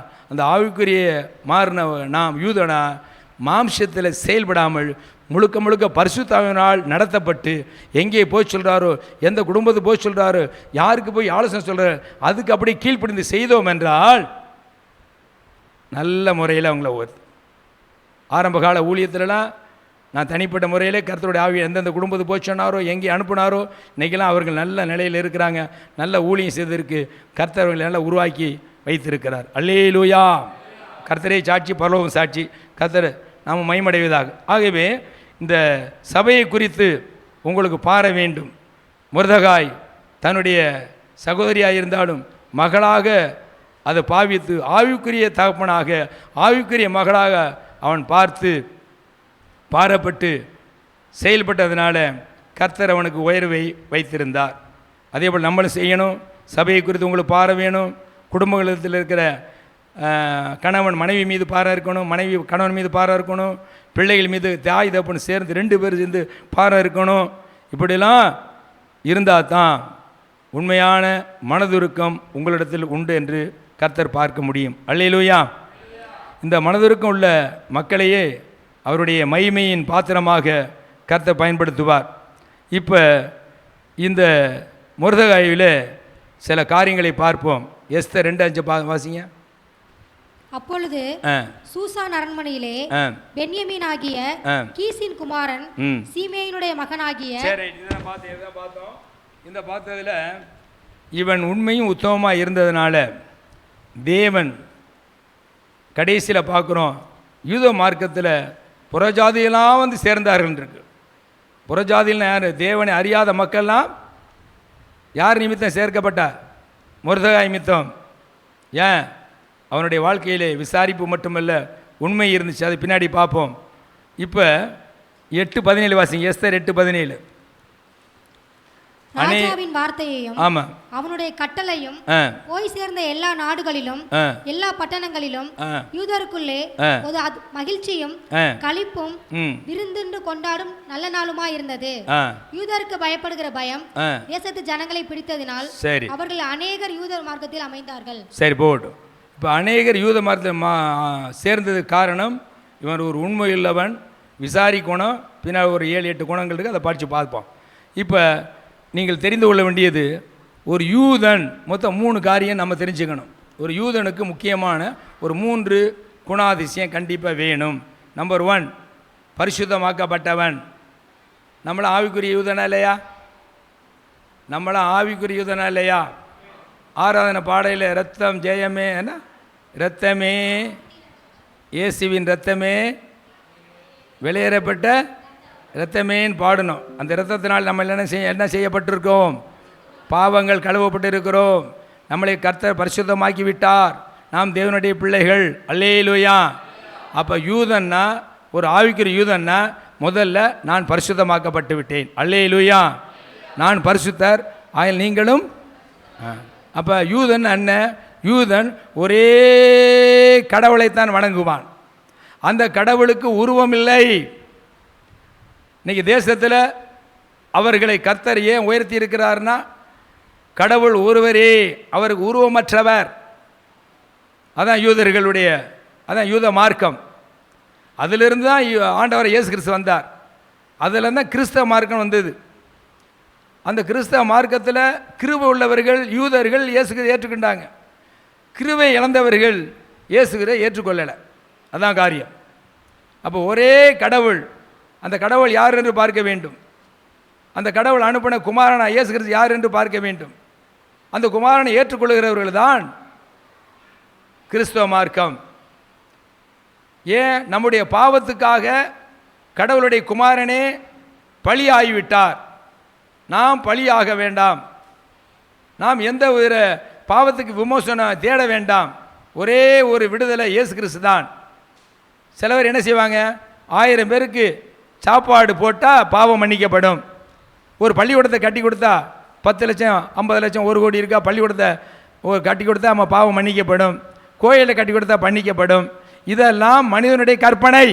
அது ஒரு காலம் பாவ மன்னிப்பு கொடுக்கவே கொடுக்காது. நற்கிரியைகள் ஒரு காலம் பாவ மன்னிப்பு கொடுக்க முடியாது. பாவ மன்னிப்பு கொடுக்குற ஒரே ஒரு இரத்தம் ஆண்டவராகிய இயேசு கிறிஸ்துவினுடைய இரத்தம். அந்த இரத்தத்தினால தான் பாவ மன்னிப்பு உண்டு. இன்னைக்கு அநேக மார்க்கங்கள், அநேக மதங்கள், அநேக மக்கள் எழும்பி அதை செய்தால் இதை செய்தால் பாவம் நடந்துட்டு போகிறாங்க. கோயில்களுக்கு போகிறாங்க, அது விடுதலை கொடுக்கும் அப்படின்னு வெயிலில் போகிறாங்க. அவங்களுக்கு என்ன செய்கிறாங்க, மோர் அப்புறம் என்னது கூல்ட்ரிங்க்ஸு வச்சு தண்ணி வச்சு கொடுக்குறாங்க. அது செஞ்சாலும் பாவம் மன்னிப்பு உண்டாகும், புண்ணியம் உண்டாகும்னு நினைக்கிறார்கள். அது ஒரு காலம் அந்த பாவத்தை போக்கி விட இயலாது. அது மனிதனுடைய கற்பனை. வர்றவங்களுக்கு கால் சுடுதுன்னு தண்ணியை ஊற்றுவாங்க, மேலே ஊற்றுவாங்க. இதெல்லாம் பாவத்தை போக்குவிட முடியவே முடியாது. இது மனிதனுடைய கற்பனை. இயேசு கிறிஸ்துவினுடைய இரத்தம் தான் பாவங்களை போக்கும். அல்லேலூயா. பாக்கி நற்கிரியை செய்யணும், அது செஞ்சு தான் ஆகணும். பள்ளிக்கூடம் இல்லாத பள்ளிக்கூடம் கட்டணும், மருத்துவமனை இல்லாத மருத்துவமனை கட்டணும், மருந்து இல்லாத மருந்து கொடுக்கணும், ட்ரெஸ் இல்லாத ட்ரெஸ்ஸை கொடுக்கணும், இதெல்லாம் சாப்பாடு கொடுக்கணும். இது நற்கிரியை, இதுக்காக ஒரு பெரிய ஆசீர்வாதம். ஆனால் இதெல்லாம் செஞ்சுட்டு நீ இயேசுவை வழிபடலை, கடவுள் அனுப்பின இயேசுவை குமாரன் ஏற்றுக்கொள்ளாமல் அது கிறிஸ்தவ கடவுள், எனக்கு இந்த கடவுள் வேண்டான்னு சொன்ன ஒரு காலம் பாவ மன்னிப்பு அடைய முடியவே முடியாது. நீ வாழ்ந்து செத்தாலும் உன்னுடைய ஆத்மா நரகத்தில் போய் வெந்து கொண்டு இருக்கும். ஆகவே இயேசுவினுடைய ரத்தம் வெளியேறப்பட்ட ரத்தம், இயேசுவினுடைய ரத்தம் சகல பாவங்களை நீக்கி நம்மை சுத்திகரிக்கப்பட்டார். நாம் ஆவிக்குரிய யூதன், நாம் பரிசுத்தமாக்கப்பட்டவன். நம்பர் 1. நம்பர் 2 என்ன அப்படின்னா, நாம் விசேஷமானவர்கள். சொல்லுங்க சொல்லுங்க, நம்மள யாரு? விசேஷமானவர்கள். திருமணத்துக்கு யாரை கூப்பிடுவாங்க? முதல்ல பத்திரிக்கை யாருக்கு வைப்பாங்க? தாய் மாமன் பங்காளி உறவு ஊர்களுக்கு தான் வைப்பாங்க. அதேபோல் ஆண்டவர் இயேசு கிறிஸ்து ஒருவரே தேவன், தேவகுமாரன். அவர் மூலமாக ரட்சிப்பு அடைஞ்சிட்டோம்னா அவரை வழிபடுறவங்க தான் எல்லா மக்களை காட்டிலும் விசேஷமானவர்கள். நம்பர் 2. 3வது, அவர்கள் வேறு பிரிக்கப்பட்ட ஜனங்கள். ஒரு யூதனுக்கு இருக்கக்கூடிய 3 காரியம்: நான் பரிசுத்தமாக்கப்பட்டவன், நான் யார்? விசேஷமானவன், நான் வேறு பிரிக்கப்பட்டவன். இந்த 3ம் யார்கிட்ட இருக்கு? அந்நிய தேசத்தில் வாழ்ந்து கொண்டு இருக்கிற முருதைய கிட்ட இருக்கு. புரியுதா சொல்றது? இப்போ நம்ம ஆவிக்குரிய பிள்ளைகளாக மாறிவிட்டோம். அந்நிய தேசமாகிய மற்ற மத வழிபாடு மக்கள் மத்தியில் வாழ்ந்து கொண்டு இருக்கிறோம். இந்த வாழ்ந்து 127 நாடுகளில் இருக்கக்கூடிய மக்கள் மத்தியில் தான் யூதர்கள் வாழுகிறார்கள். அங்கே ஆமான ஒரு குற்றச்சாட்டு வைக்கிறான். என்ன பண்ணுறான்? ராஜாவுக்கு முன்னாடி, ராஜா, நம்ம 127 நாட்டுகளை ஒருவித இன மக்கள் ஒரு மாதிரியாக பண்ணிக்கிட்டு இருக்காங்க. என்னது என்ன தெரியலையே, விகற்பமாக ஒரு வேறுபாடாக வாழ்கிறாங்க. நம்ம கலாச்சாரத்துக்கும் அவங்களுக்கும் ஒத்து வரலை. எல்லா தெய்வத்தையும் கும்பிடுறோம், ஆனால் அவங்க ஒரே தெய்வத்தை கும்பிடுறாங்க. அவர்களுடைய வழக்கங்கள் சகல ஜனங்களுடைய வழக்கங்களுக்கும் விகற்பமாய் அவங்க பழக்கம் பாருங்க. நம்ம பண்டிகை கொண்டாடுறோம், அந்த கடவுளுக்கு அங்கே இந்த பண்டிகையில் ஒரு யூதன் என்ன செய்ய மாட்டேங்கிறான், கலந்து கொண்டு மாட்டேங்கிறான். ஒரே நாட்டில் இருக்கிறோம்ல, அதனால் சட்டத்தை போடுங்க, இல்லைன்னா இவெல்லாம் காலி பண்ணுங்க அப்படின்னு ஆமான் போகிறான் பாருங்க. ஆனால் முருதை என்ன பண்ணுறேன், நீ என்ன பண்ணாலும் என் தேவனைத்தான் கரங்களை உயர்த்தி நான் ஏந்துவேன் வணங்குவனை தவிர உன்னை நான் சாஸ்தாம விழுந்து வணங்க மாட்டேன் என்று சொல்லி அவன் உறுதியாக நிற்கிறத பார்க்குறோம். கர்த்தர் இதையும் பார்க்குறார். அல்லேலூயா. ஆகவே முருதைக்கு எல்லா நிலையிலும் அவனுடைய மார்க்க ரீதியான இதில் பக்தியிலே ஆண்டுடைய பார்வையில் உத்தமனாக இருந்தான். உத்தமன் என்றால் 100க்கு 100 பர்ஃபெக்ட்னு அர்த்தம். எல்லாவற்றிலையும் மொர்தெகாய் உத்தமனாக இருந்தான். இப்போ நீங்கள் சொல்லுங்கள், நம்மளுடைய கலாச்சாரம் நம்மளோட தமிழ்நாட்டு வழக்கத்தில் இயேசு ஏற்றுக்கொண்டுட்டோம். இப்போ நம்மளுக்கு நல்லா கவனிங்க, என்னொன்று பரீட்சை 2 விதமாக வைப்பார். கர்த்தருடைய பிள்ளைகளுக்கு தேர்வு இருக்குமா இருக்காதா? பள்ளிக்கூடத்தில் படிக்கிற மாணவிகளுக்கு பரீட்சை இருக்குமா இருக்காதா? என்ன பரீட்சை? Weekly exam, weekly test, monthly test, midterm test, quarterly, half yearly, கடைசியில் பொது தேர்வு. எது? இந்த மற்ற தேர்வுலாம் எதுக்கு வைக்கிறாங்க? ரெடி பண்ணுறதுக்கா? ரெடி பண்ணுறது ரைட்டு. இப்போ நீ என்ன நிலையில் இருக்கிற? இப்போ குவார்டர்லி எக்ஸாம்பிள் நான் இப்போ எந்த நிலையில் 100க்கு 100 மார்க் எடுக்கிறேனா இல்லை 90 எடுக்கிறேன்னா அப்படி தானே?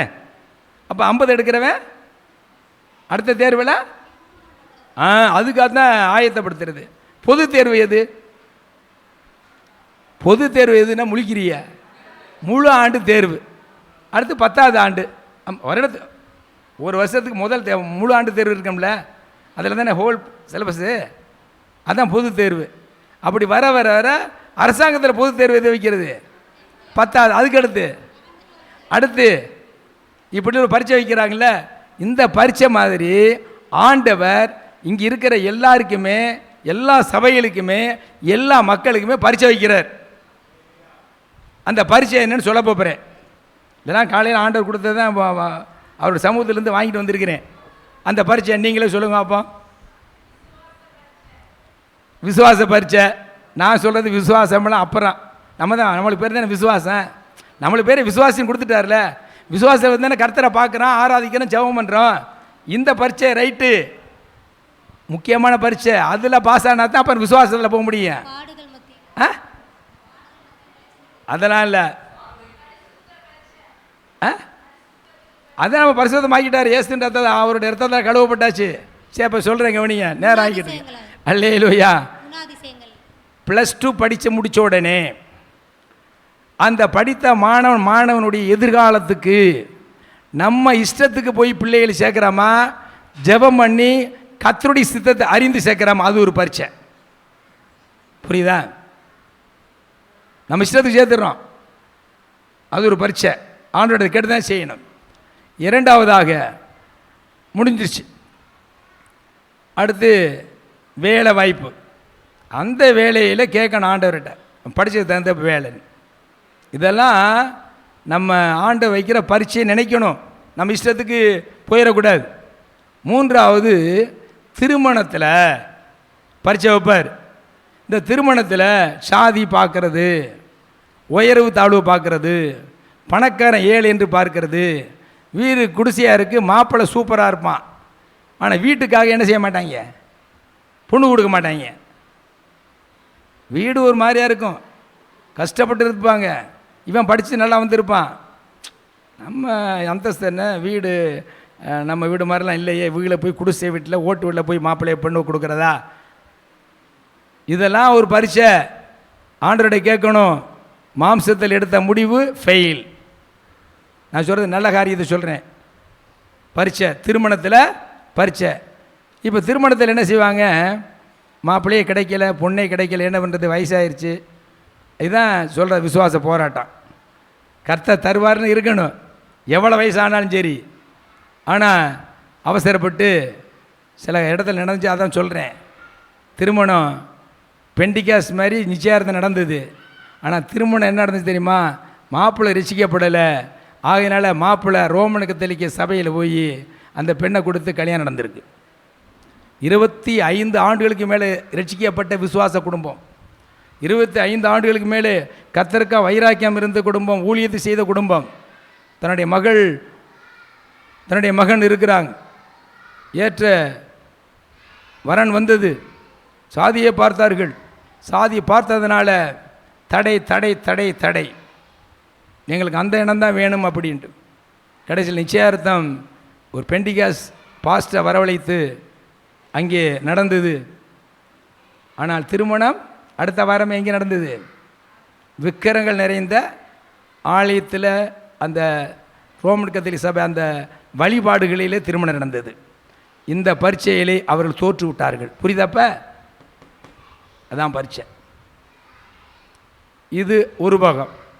இன்னொரு துக்க நேரங்களில் மரண நேரத்தில் ஒரு பரீட்சை வைப்பார். அந்த மரண நேரத்தில் மரண நாளில் அடக்க ஆராதனை துக்க நாட்களில் நம்ம பெந்தகோஸ்து சபை போல காரியம் நடக்குதா, இல்லை பாரம்பரியங்கள் அங்கே வந்து நடக்குதா, அதுவும் பரீட்சை. அந்த பரீட்சையிலே நம்ம என்ன செய்யணும்? என்னப்பா செய்யணும்? ஜெயம் பெறணும். அப்போ தான் பாஸு.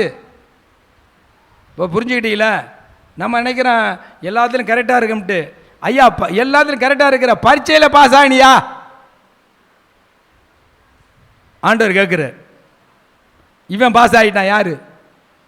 மொர்தெகாய், சூசானகத்தில் இருக்கிற யூதர்கள், எஸ்தர் என்ன பண்ணாங்க? வெற்றி பெற்றார்கள். அதனால் எல்லாருக்குமே பரீட்சை வைப்பார். எல்லாருக்குமே பரீட்சை வைப்பாருங்க. அந்த பரீட்சையில் நம்ம என்ன செய்யணும்? உறுதியாய் அப்படின்னு கேட்கலாம். சார் இது பண்ணுறதுக்கு ஆண்டவர் கோவிச்சுக்குவாரா? ஆமாம், கோவிச்சுக்குவார். ஆனால் நம்மளை எப்படி தண்டிப்பார் தெரியுமா? நல்லா தெரிஞ்சுங்க. நம்ம கிடந்து ஜெபம் பண்ணுவோம், ஆண்டவரே அந்த குடும்பத்தை ஆசீர்வதிங்கப்பா, அந்த குடும்பம் கஷ்டப்படுதாப்பா, அப்பா உங்களையும் நம்பி இருக்கிறாங்க, எல்லாம் அதை விட்டுட்டு கர்த்தரே கதின்னு வந்துட்டாங்கப்பா, ஆசீர்வதிங்கப்பா ஆசீர்வதிங்கன்னு.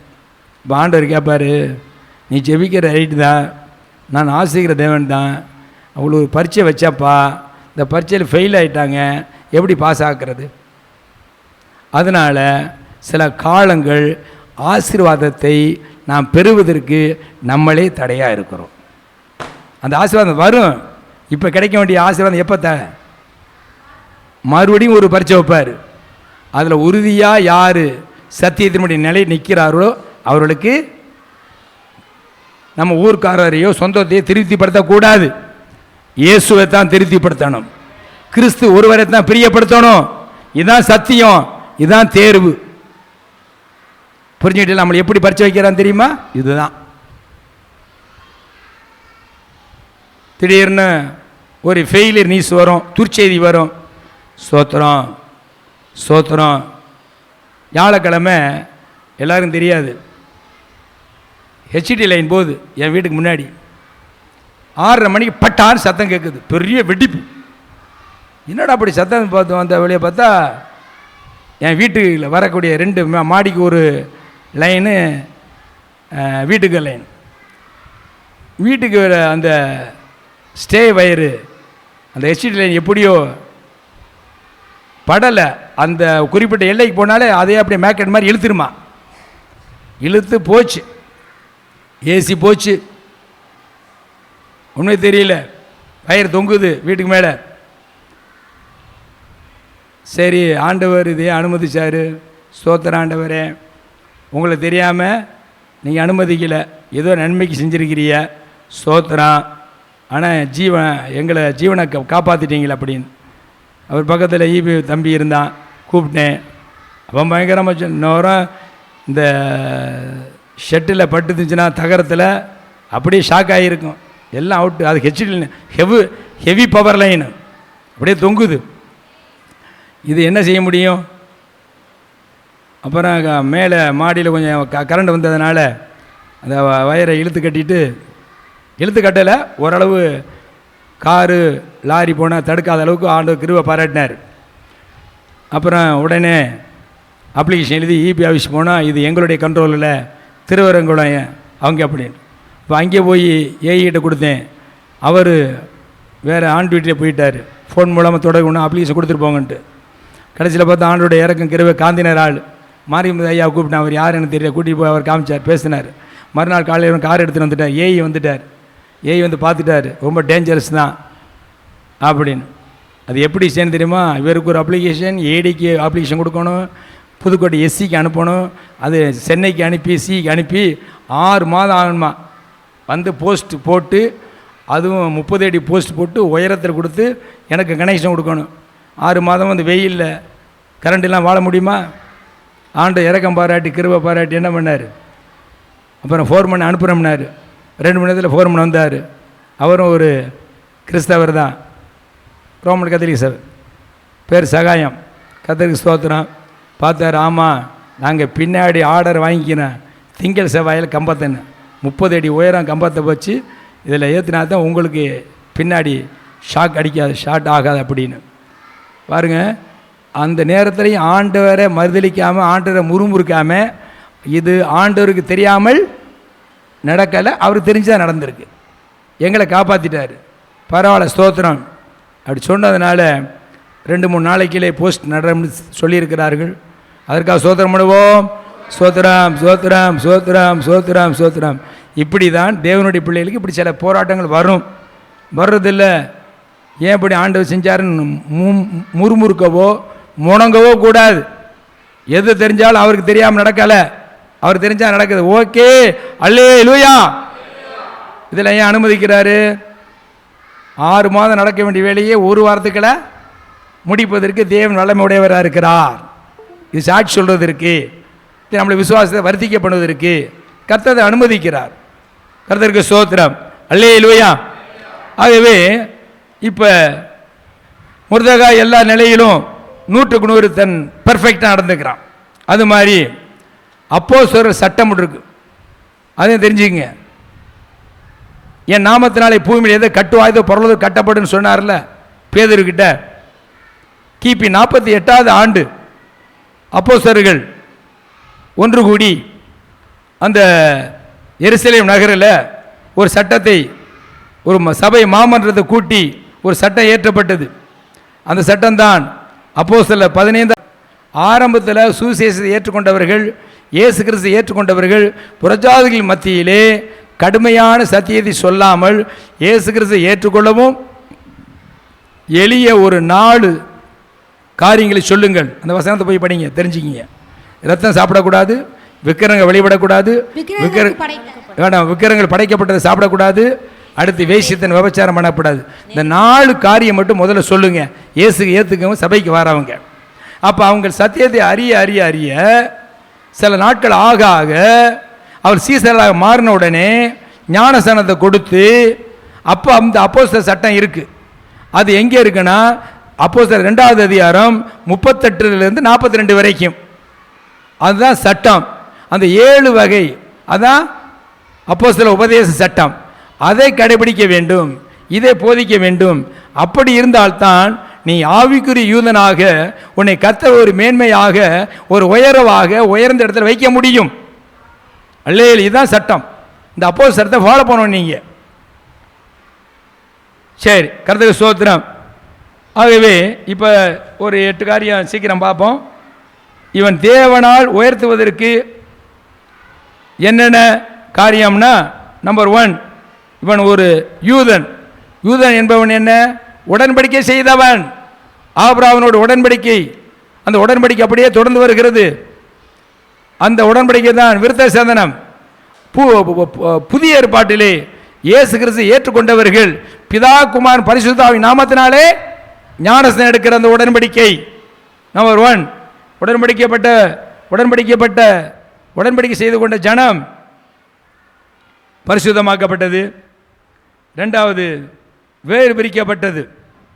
அப்போ ஆவிக்குரிய சபையில் வந்துட்டோம், ஞானஸ்நானம் எடுத்துட்டோம் அப்படின்னா, பரிசுத்த ஆவி பெற்றுக்கிட்டோம்னா, நம்ம முழுக்கும் வேறு பிரிக்கப்பட்ட மனிதருடைய கற்பனையிலே, மனிதர்களுடைய சட்டத்திட்டங்களுக்கு என்ன செய்யக்கூடாது? நாம் செவி கொடுக்கக்கூடாது. பரிசுத்த வேதம் என்ன சொல்லுதோ அதன்படி தான் நடக்கணும். கர்த்தருக்கு ஸ்தோத்திரம். அடுத்து வேறு பிரிக்கப்பட்ட வாழ்க்கை. அதுதான் அப்படி செஞ்சீங்கன்னா நீங்கள் தேவனுடைய பிரமாணத்தை உடைக்கிறீர்கள். உடன்படிக்கை உடைக்கிறோன்னு அர்த்தம். உடன்படிக்கை உடைக்கிறோன்னு அர்த்தம். புறஜாதியுடைய மார்க்கத்திலே. அதுதான் அப்போஸ்தலர் பணியில் பார்க்க 2வது அதிகாரத்தில் பரிசுத்த ஆவியை பெற்றுக்கொண்டவர்கள் இந்த மாறுபாடு சந்ததியை விட்டு விலகினார்கள். நம்முடைய ஜனத்துக்கும் அந்த யூத ஜனத்துக்கும் ஒரு வேறுபாடு இருக்க ராஜாவே அப்படிங்கிறான். சொல்லணும். ஐயா, தீபாவளி கூப்பிட்டாலும் வர மாட்டேங்கிறான், பொங்கல் கூப்பிட்டாலும் வர மாட்டேங்கிறான், செத்தது கூப்பிட்டாலும் வர மாட்டேங்கிறான், என்னையா அவன் அப்படி சொல்லணும் நம்மளை பார்த்து. அல்லேலூயா. கர்த்தருக்கு மகிமை, ஸ்தோத்திரம். அப்போ அப்படி போனிட்டோம்னா நம்ம பிரமாணத்தை உடைக்கிறோம். என்னென்ன பிரமாணம்? வீடு பிரதிஷ்டை, நம்ம போகலாம். இன்னொரு இடத்துல வீடு, அது பேர் என்ன, பால் காய்ச்சிறதா கூப்பிட்றாங்க, அன்பு நிமித்தம் போகலாம், ரைட்டு. அடுத்து என்ன செய்கிறாங்க? குழந்தைகள் பார்க்க போகலாம், வச்சுட்டு வரலாம். அது பெண் குழந்தை ஆயிடுது, அது பெரிய ஏஜுக்கு வந்துடுது, சடங்குன்னு சுற்றுறாங்க, வேதத்தில் சொல்லலை போகக்கூடாது. திருமணம் நடத்துகிறாங்க, போகலாம், மொய் எழுதிட்டு வரலாம், தவறில்லை. அப்புறம் என்ன, வயசாயிருச்சு, ஒரு ஐயா சாகிறாரு, சாவுக்கு போகலாம். இறந்த ஒருபாடு 8, 16, 30 இப்படிலாம் சொல்லி என்ன நடத்துகிறாங்க? கருமாதி நடத்துகிறாங்க, புறஜாதி. அதுக்கு என்ன செய்யக்கூடாது? போனீங்கன்னா உடன்படிக்கை உடைச்சிட்டுன்னு அர்த்தம். அப்படி தான் இருக்குது. நம்ம செய்த உடன்படிக்கை உடைச்சிட்டோம், பிரமாணத்தை உடைச்சிட்டோன்னு அர்த்தம். சத்தியம். அடுத்து அதை விட்டுட்டேன். கல்யாணம் பண்ணி 8 மாதத்தில் பொண்ணை வந்து எங்கே கொண்டு போகிறாங்க? தான் எது கூட்டு போகிறாங்க? பிரசவத்துக்குன்னு சொல்லுங்க. வளகாப்பு முக்கியமாக பிரசவம் முக்கியமா? சொல்லுங்கள். பிரசவம் தான் முக்கியம். ஜெபம் பண்ணி அனுப்புறது தப்பு இல்லை. அது புறஜாதி மார்க்கத்தில் மாதிரி வந்து அதை போட்டு இதை போட்டு முகத்தையே மாற்றி, அதெல்லாம் பார்த்தேன். அப்படியே முகத்தை மாற்றி மேலேருந்து ஊற்றி பால் ஊற்றி அது கீழே தலையில் விழுந்து, இதுக்கு பேர் வளகாப்பு. இதுக்கு பேர் என்னது? வளகாப்பு. இந்த வளகாப்புகளை நம்ம போகிறது என்ன செய்யுது? உடன்படிக்கை முறிக்கதான் அர்த்தம். அவங்க செய்யட்டும். அடுத்து பாருங்கள், எனக்கு ஒரு சோதனை, உங்களுக்கு ஒரு சோதனை. எல்லாருக்கும் அப்படி இல்லை. அன்றைக்கி பத்திரிக்கை கூட வந்தாப்புல, காதணி விழா. அதுக்கு பேர் என்ன? புதுநன்மை மற்றும் காதணி விழா. இப்போ புதுநன்மைக்கு போகலாம், தப்பு இல்லை. காதணி விழாவுக்கு போகலாமா? எனக்கு பத்திரிக்கை வந்திருக்கு. ஒரு கிறிஸ்தவர், ஆர்சி, அதாவது பெந்திகஸ்தில் செய்யலை, அவர் நண்பர் தான். நான் எங்கள் கல்யாணத்துக்கு வந்து செஞ்சார், வீடு வந்து செஞ்சார், நம்ம போய் செஞ்சு தான் ஆகணும். ஆனால் ஆண்டோட இறக்கம் கிருபை பாருங்கள், என்னை அந்த பாவத்தை செய்யாதது எப்படிக்கு தப்பு வைப்பதற்கு. அந்த நாளில் 10ஆம் தேதி தஞ்சாவூரில் எனக்கு ஒரு மேரேஜ், நான் கண்டிப்பாக போய் தான் ஆகணும். அப்படி சொன்னேன். அப்படியா? இப்போ முதல் நாள் நை சாயந்தரம் நாங்கள் ப்ரேயர் வைக்கிறோம், அதுக்கு வந்துக்குங்க. ரைட், அல்லேலு. முதல் நாள் சாயந்தரம் அங்கே ப்ரேயர் அட்டன் பண்ணிட்டு வர்றது வேறு. அப்போ மறுநாள் போனேன்னா என்ன அர்த்தம்? காது குத்துறதுக்கு போகிறோம். வைக்கிறது எது? புது நன்மை. இன்னொரு விழா சேர்த்து வைக்கிறாங்க, எது? இப்படிலாம் வரும். அதனால தான் உறுதியாய் சிலர் சொல்லுவாங்க, எப்படி ஆத்து மாதம் சரி, கர்த்தர் இல்லைப்பா, ரட்சிக்கிற கர்த்தர் தான். எல்லாத்துக்கும் நம்ம அட்ஜஸ்ட் பண்ணோம்னா நம்ம ஆவிக்குரிய பெரியவனாக வளர முடியாது. ஆண்டவர் வைத்திருக்கிற அந்த சித்தத்தை நிறைவேற்ற முடியாது. நம்ம இருந்தபடியே இருந்துக்கிட்டே இருப்போம். இதெல்லாம் ஒரு பெரிய பாவம் இல்லைப்பா. அவன் கிடக்கிறான், அவன் அப்படி தான் பேசுவேன் சொல்கிறான். ஆண்டவர் தான் ஆத்மாவில் கொடுக்குறவர், ஆண்டவர் தான் சத்தியத்தை கற்றுக் கொடுக்குறது. அவரை போல் நம்ம சொல்லிகிட்டு இருந்தால் போதும், பார்த்துக்குவோம். ஏன்னா ஒரு வித்தியாசம் வேணும். ஆவிக்குரியவர்களுக்கு ஒரு வித்தியாசம் வேணும். சரி, கர்த்தருக்கு ஸ்தோத்திரம். இப்படிப்பட்ட பரீட்சைகளை வைப்பார். இப்போ சொல்லுங்கள், பரீட்சை என்னென்ன பரீட்சை? +2 படித்து முடித்த உடனே கல்லூரி படிப்பு, கல்லூரி படிப்பு முடித்த உடனே திருமணம், திருமணத்துக்கு பிற்பாடு குழந்தை பெற்றெடுக்கிற காரியத்தில் வளகாப்பு வைப்பாங்களா இல்லையா? அடுத்து என்னது? வேலை. அடுத்து என்னது? வீடு கட்டுற காரியங்கள்.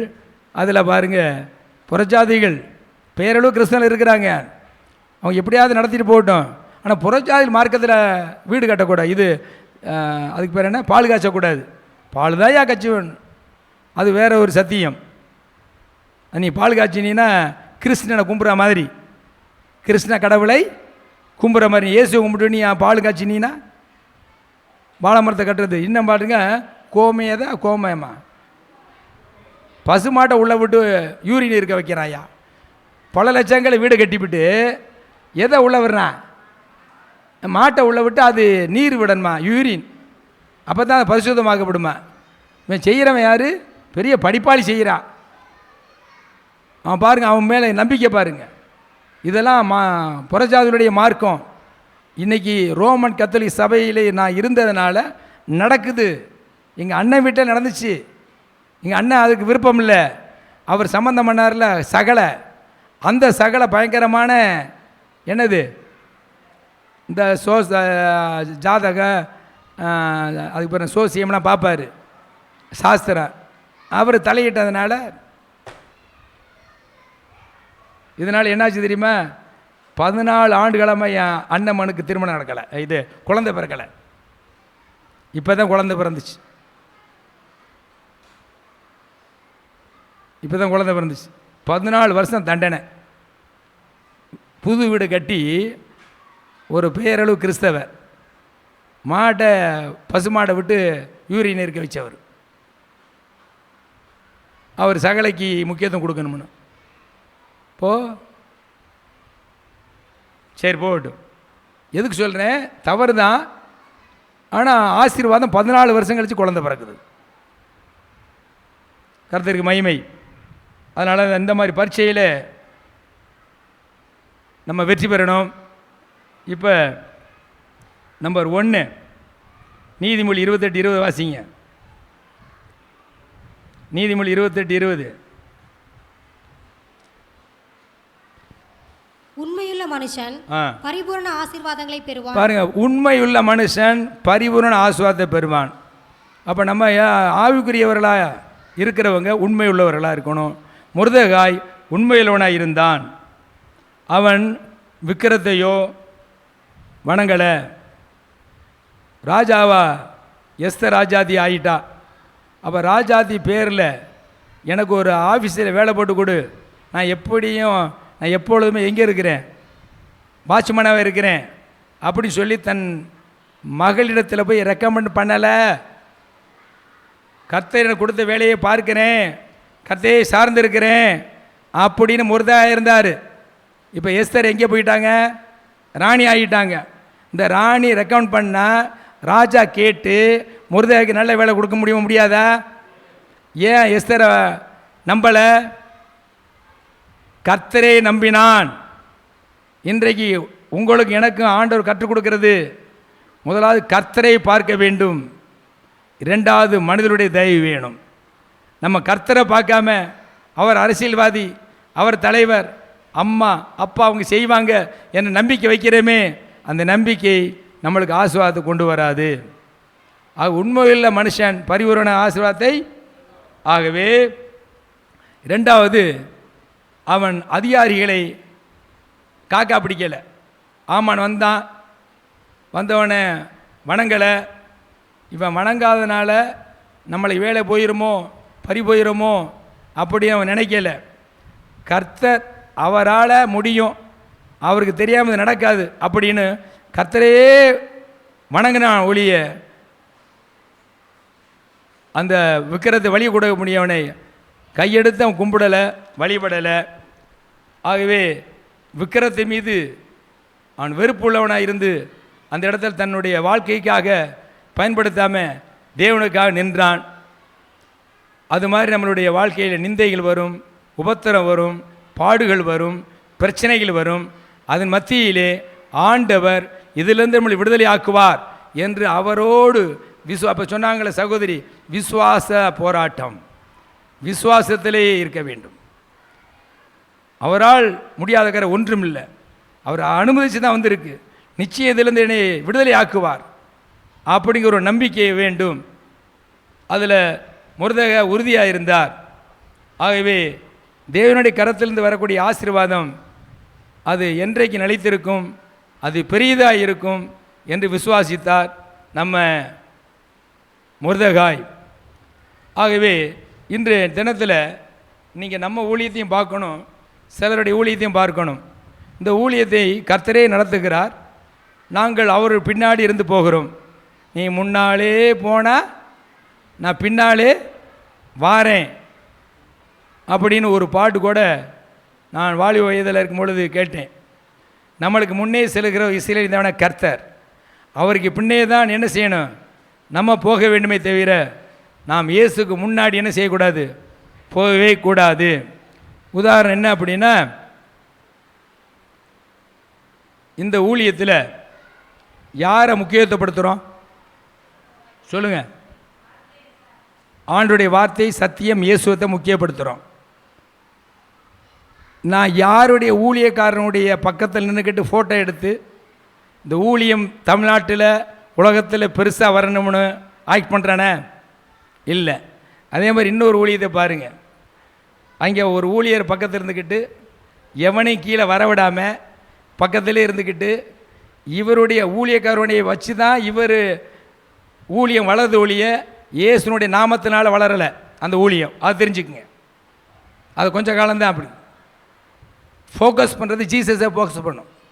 ஒரு ஊழியக்காரன் பக்கத்தில் இருந்துக்கிட்டு இப்போ உதாரணம் எசேக்கியா அண்ணன் இருக்கார், அவர் பெரிய தீர்க்கதரிசி. நான் அவர் பின்னாடி இருந்துக்கிட்டு இருந்தேன்னா உலகம் என்னை ஊழியக்காரனை நம்புவோம். நான் அவருக்கு பின்னாடி நான் யார் மீது நம்பிக்கை வச்சுருக்கிறேன்? நான் யார் மீது நம்பிக்கை வச்சுருக்கிறேன்? புரியலை சொல்கிறது. பேக் போன் சொல்லுவாங்க. மருத்துவம் டாக்டர் போனால் நம்ம பிள்ளைய இப்போ டாக்டர் படிக்க வைக்கணும். டாக்டர் படிக்க வைக்கிறீங்களா? நீங்கள் யார்? நீங்கள் டீச்சரு. நீங்கள் யார்? நீங்கள் சத்துண ஆர்கனைசரு. உங்களுக்கு பேக் போன் வேணுங்க. பேக் போன் அப்படின்னா என்ன? பின்னாடி உங்கள் குடும்பத்தில் ஒரு யாராவது டாக்டர் இருந்தால் தான் அந்த டாக்டர் பேரை வச்சு உங்கள் பிள்ளை அந்த டாக்டராக என்ன செய்ய முடியும்? வளர்ந்து சமுதாயத்தில் பெரிய வர முடியும். அப்போ இதுலேருந்து என்ன தெரியுது? டாக்டர் பிள்ளை டாக்டர் தான் ஆகணும், மற்றவங்கள ஆகக்கூடாது. அப்படி ஒரு டாக்டர் எங்களுக்கு சொன்னார். பேக் போன் உங்கள் ஃபேமிலி யார் டாக்டராக இல்லையா? படிக்க வச்சு வேஸ்ட்டுங்க அப்படின்னாப்புல. நம்மளுக்கு யார் பேக் போன்? யார்? கர்த்தராகிய இயேசு கிறிஸ்து. அல்லேலூயா. அவர் தான் அவளை உயர்த்துறார். அதை விட்டுட்டு ஊழியக்காரன் பக்கத்தில் இருந்துட்டு அவரை ஃபோட்டோ போட்டு, அவர் இன்டர்நேஷ்னல் லெவலில் ஊழியர் பெரிய ஃபேமஸாக இருக்கார், அவர் ஃபோட்டோ வச்சுக்கிட்டு நான் மைக்கை வச்சுக்கிட்டு நான் ஊழியம் செஞ்சேன்னா யாரை ஃபோக்கஸ் பண்ணுறேன்? மனிதனாக இருக்கிற ஊழியக்காரனை ஃபோக்கஸ் பண்ணுறேன். என்னுடைய நம்பிக்கை கர்த்தர் மேலே இல்லை. அப்படிப்பட்ட ஊழியமெல்லாம் இருக்குது. யூடியூப்பில் போய் பாருங்கள், ஓப்பன் பண்ணி பாருங்கள். ஆனால் இதுவரைக்கும் சர்ச்சா புதுக்கோட்டையில் ஆண்டுடைய பெரிதான இரக்கம், கிருபை, அவருடைய காருணியம், அதில் ஒரு வசனம் வருது, வாசிக்கிறேன். உம்முடைய காருண்யத்தினாலே நீ பெரியவனாக்குங்கிறது. எப்படி ஒரு மனிதனை பெரியவனாக்க முடியும் ஆண்டவன்? நம்முடைய சபையில் 2 பேருக்கு பரலோக தரிசனத்தை காட்டி 2 பேரையும் ஆவிக்குள்ளாக்கி உன்னுடைய எதிர்கால ஊழியம் இப்படி இருக்கும்டா அப்படின்னு பிக்சர் போட்டு எல்லாம் செஞ்சு இந்த 2 பேரும் இயேசு விட்டு போயிட்டாங்க வெளியில். எனக்கு அப்படி பரலோக தரிசனம் இல்லை, தரிசனமும் இல்லை. ஆனால் தீர்க்கதரிசிகள் சொன்ன வார்த்தையை நான் இருதயத்தில் வைத்துக்கொண்டு அந்த தீர்க்கதரிசன வார்த்தையின்படியே ஜெபம் பண்ணி கர்த்தர் இந்த ஊழியத்தை நடத்துகிறார். சிலருக்கு தரிசனத்தை காட்டி செய்வார், சிலவருக்கு சொப்பனத்திலையும் மூலமாக ஊழியத்தை கொடுப்பார், சிலருக்கு தீர்க்கதரிசன வார்த்தைகளை காட்டியும் பேசுவார். இங்கே இருக்கிற அநேகர்கள் இந்த திருச்சபை குறித்து தரிசனம் பார்த்துறீங்க. எனக்கு தரிசனமே இல்லை. ஆனால் தீர்க்க தரிசன காதில் ஊழியர் மூலமாக ஆண்டவர் பேச வச்சார். அதை நான் சரியாக பிடிச்சிக்குவேன். ஒரு நல்ல ஒரு ஆரம்பத்தில் ஆண்டவர் என்னோடு ஒரு ஐக்கியத்தை கொடுத்து 100க்கு 100 வெளிப்பாடு, 100க்கு 100 தீர்க்கதரிசனம் கரெக்டாக அடிப்பார். அவர் முறையாக என்னை சந்திக்கிற பொழுது எரேமியா 31:3 வாசிங்க. எரேமியா 31:3. அனாதி சிநேகத்தால் பூர்வகாலம் முதல் கர்த்தர் எனக்கு தரிசனையானார் என்பாய். ஆம், அனாதி சிநேகத்தால் உன்னை சிநேகித்தேன், ஆதலால் காருணியத்தால் உன்னை இழுத்துக் கொள்ளுகிறேன். இந்த தீர்க்கதரிசன வார்த்தை எனக்கு வந்தது, நான் அப்படியே பிடிச்சிக்கிட்டேன். அப்போ இந்த தீர்க்கதரிசனுடைய வார்த்தைகளுடைய அர்த்தம்ல எனக்கு தெரியலை. உன்னுடைய காருண்யத்தினால் உன்னை இழுத்துக் கொள்கிறேன், அனாதி சிநேகத்தால் சிநேகித்தேன். அனாதிங்கிறது ஆரம்பத்தில் தேவன் ஒருவரே, குமாரன் இயேசு பரிசுத்தாவினர் மூவர் ஒன்றாக இருந்த காலம். அப்பொழுதே ஆண்டவர் கிருபையாய் இந்த வசனம் யார் யாருக்கு வருகுதோ வந்ததோ பேசினாரோ அத்தனை பேர்களும் எரேமியாவுக்கு கொடுக்கப்பட்ட இந்த வார்த்தை. அப்போ எரேமியா கொடுக்கப்பட்ட அந்த வார்த்தை உலகம் உண்டானதுக்கு முன்பதாகவே எரேமியாவை அனாதி சிநேகத்தால் இழுத்து கொண்டேன்னு சொல்லுகிறார். அப்போ இது ஒரு பெரிய அழைப்பு, முக்கியமான அழைப்பு, இந்த அனாதி சிநேகங்கிறது. அதில் காருணியங்கிறது, காருணியத்தினால் உன்னை. இப்போ இந்த காருணியங்கிறது என்னன்னு உங்களுக்கு தெரியுமா? யாராவது விளக்கம் கொடுக்க முடியுமா? தெரியுமா தெரியாதா? தேவனுடைய அன்பு, இரக்கம், கிருபை, தயவு, இந்த நான்கோடு இருக்கிறது தான். இந்த நான்களுக்கும் மேலாக எது? காருணியம். அவருடைய காருணியத்தினாலே நான் இழுத்து கொள்கிறேன், நான் இழுத்து கொள்ளப்பட்டேன். அவருடைய காருணியம் என்னை பெரியவனாக்கும். வசனம் வருதா? அவருடைய காருணியம் என்னை பெரியவனாக்கும். நான் யாருடைய சப்போர்ட்லையாவது இந்த ஊழியத்தை நீங்கள் ஜெபிக்கிறீங்க, நீங்கள் காணிக்க கொடுக்குறீங்க, அது தேவன் உங்களுக்கு கொடுத்த ஆசீர்வாதத்தில் கொடுக்குறீங்க. நான் இன்னொரு ஊழியரை வைத்துக்கொண்டு இந்த ஊழியத்தை கர்த்தர் வளர்த்தாரா, இல்லை கர்த்தரே வளர்க்குறாரா? சொல்லுங்க. இந்த ஊழியத்தை கர்த்தரே நடத்துகிறாரா, இல்லை நானா நடத்துகிறாரா? கர்த்தருடைய ஆவியான நடத்துகிறார். இதுவரைக்கும் 9 இடத்திலே சபைகளை ஸ்தாபித்து ஊழியத்தை, இந்த 9 இடங்களிலும் இங்கு கற்றுக் கொடுக்கிற சத்தியம்தான் அவர்களும் கடைபிடிக்கிறார்கள். அல்லேலூயா. அதுதான் முக்கியம். இங்கு ஆண்டவர் கொடுத்த சத்தியங்கள், வெளிப்பாடுகள், அந்த ஆரைக்கிற உபதேசத்தை இங்கிருந்து கர்த்தர் எவர்களை உருவாக்கி எங்கெங்கே வைக்கிறாரோ அங்கும் இந்த சத்தியத்தை கர்த்தர் உலகம் முழுவதும் என்ன செய்கிறாரு? ஆய்வுடன் நடத்தப்படுகிறார். புரிஞ்சுக்கிட்டீங்களா? அப்போ இந்த 9 சபைக்கு என்ன யார் தலைவர்? பரலோகத்தில். இங்கே எனக்கு புரியல. இந்த 9 சபைக்கு யார் தலைவர்? என்னை வச்சிருக்கிறாரு. நான் தகுதியே இல்லை. அவருடைய காருணியம் இருக்கே, உங்களுடைய காருணியத்தினால் அவனை சொல்லுங்க. இப்போ புரியுதா? இப்போ நீங்களும் காருணியத்தினால கர்த்தர் என்ன செய்யணும்? பெரிய அவர் ரெடியாக இருக்கிறாரு. இப்போ ஒவ்வொருவரும் புறவிட்டு போயிட்டாங்கல்ல, போயிட்டு அவங்களுக்கும் ஒரு எல்லையை கொடுத்துருக்காருல்ல, அவங்களும் ஊழியம் செய்கிறாங்களே, வர்ற நாட்களில் அவர்களையும் கர்த்தர் என்ன செய்வார்? என்ன முழிக்கிறிய? பெரியவனாக்குவார். அவங்க பல கலை சபைகளையும் பல ஊழியரை எழுப்புவார் இல்லையா? 5 வருஷம் 10 வருஷமோ. அது மாதிரி இங்கு ஏன் ஊழியத்துக்கு அழைக்கப்பட்டவர்கள் ஒப்பு கொடுத்த போல போகாமல் இருக்கிறீங்க? ஊழியம் செய்யாமையா இருக்கிறீங்க? உங்களை கர்த்தர் பெரியவன் ஆக்கிறதுக்கு ரெடியாக இருக்கிறாரு. எல்லாவற்றிலையும் வரங்கள் கொடுத்துருக்கிறார், வல்லமை கொடுத்துருக்கிறார், தலைமை சபை கொடுத்துருக்கார், கிளை சபை இருக்குது, உங்களுக்கு ஜெபிக்கிறதுக்கு பல சபைகள் இருக்குது, மக்கள் இருக்குது, தேவைகள் இருக்குது. தேவைகளுக்கு ஏதோ ஒரு உங்களுக்கு போன உடனே உங்களுக்கு கஷ்டப்படுவீங்க, ஏதோ ஒரு காணிக்கை கொடுக்கறதுக்கு ஆண்டை வைத்திருக்கிறார், கொடுப்பதற்கு மக்கள் இருக்கிறாங்க. எல்லாம் இருந்து ஏன் நீங்கள் பெரியவன் ஆக மாட்டேங்கிறீங்க? அல்லேலூயா. புரியுதா ஐயா? முருதக மாதிரி இங்கே வரணும் ஐயா. பொம்பளை பிள்ளையும் சரி, ஆண்களும் சரி, உட்காந்துக்கிட்டே இருக்கிறீங்க. சரி, போகட்டும். அல்லேலூயா. வாசிங்க 2 சாமுவேல் 26, 22, 36. 2 சாமுவேல் 22, 36. உம்முடைய ரட்சிப்பின் கேடகத்தையும் எனக்கு தந்தீர். உம்முடைய காருணியம் என்னை பெரியவனாக. பாருங்க, ரட்சிப்பு கேடகம், காருணியா பெரியவனாக்குறது. அல்லேலூயா.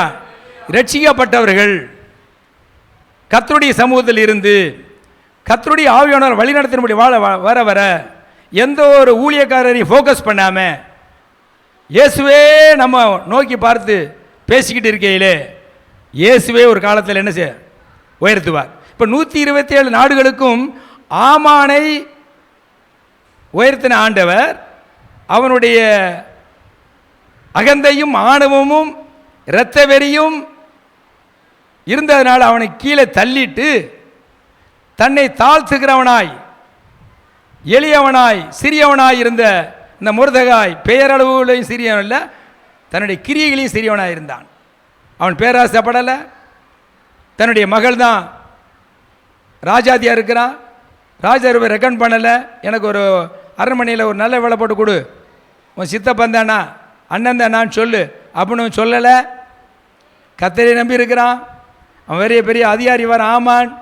அவனை எல்லாரும் சாஸ்தாம கீழே விழுகிறாங்க. இவன் சல்ட் ஓட அடிக்கலை. அப்போ யெகோவா தேவனை தான் அவர் வணங்குறார் ஒழிய ஆட்சியின் அதிகாரத்தெல்லாம் கீழ்ப்படியல். இன்னொன்று முக்கியமானது, ராஜாவை காக்கிற பணியிலே 2 பேர் அவருங்க என்ன பண்ணாங்க? கொள்வதற்கு திட்டமிட்டாங்க.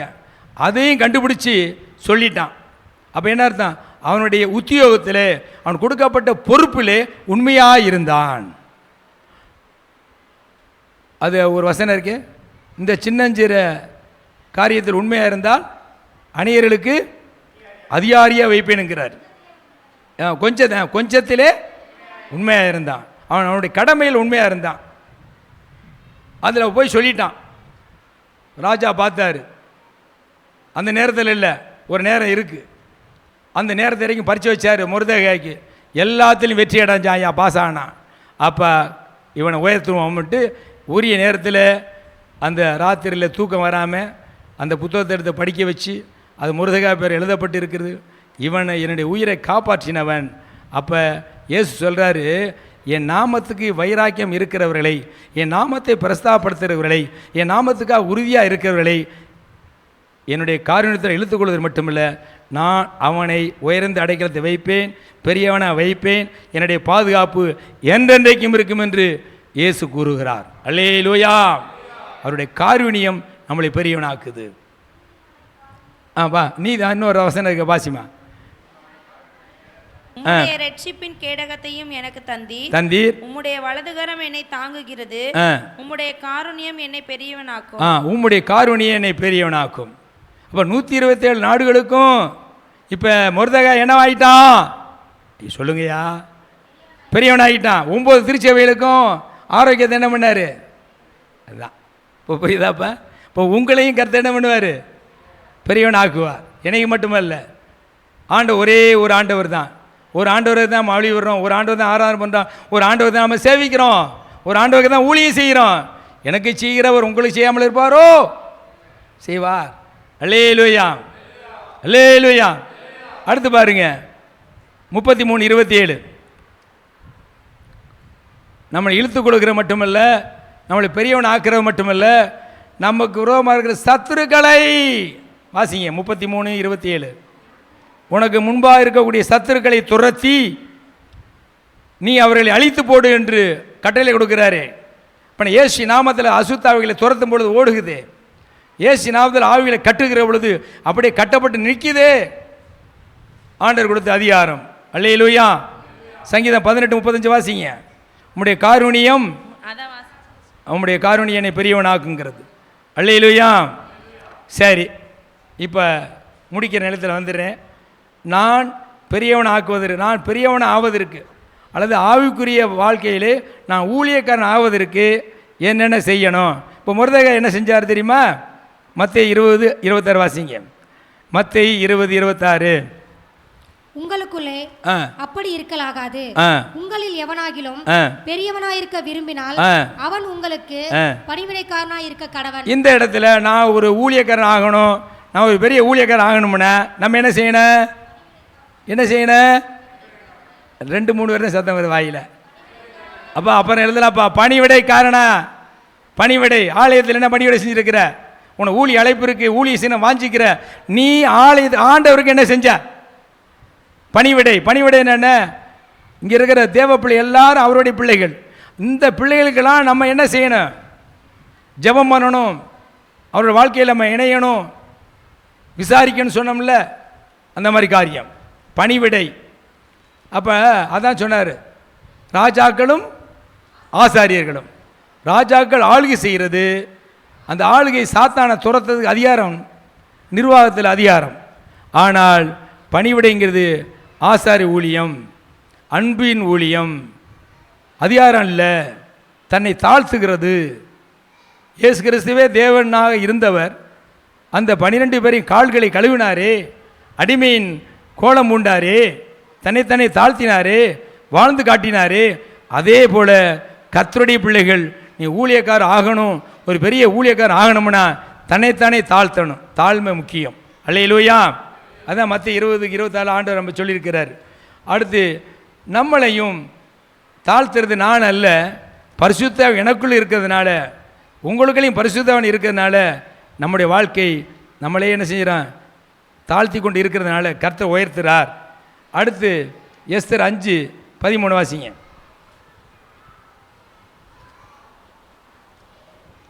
மொர்தெகாய் தன்னைத்தானே உயர்த்தாமல் தன் ஜனங்களுக்காக என்ன செஞ்சான்?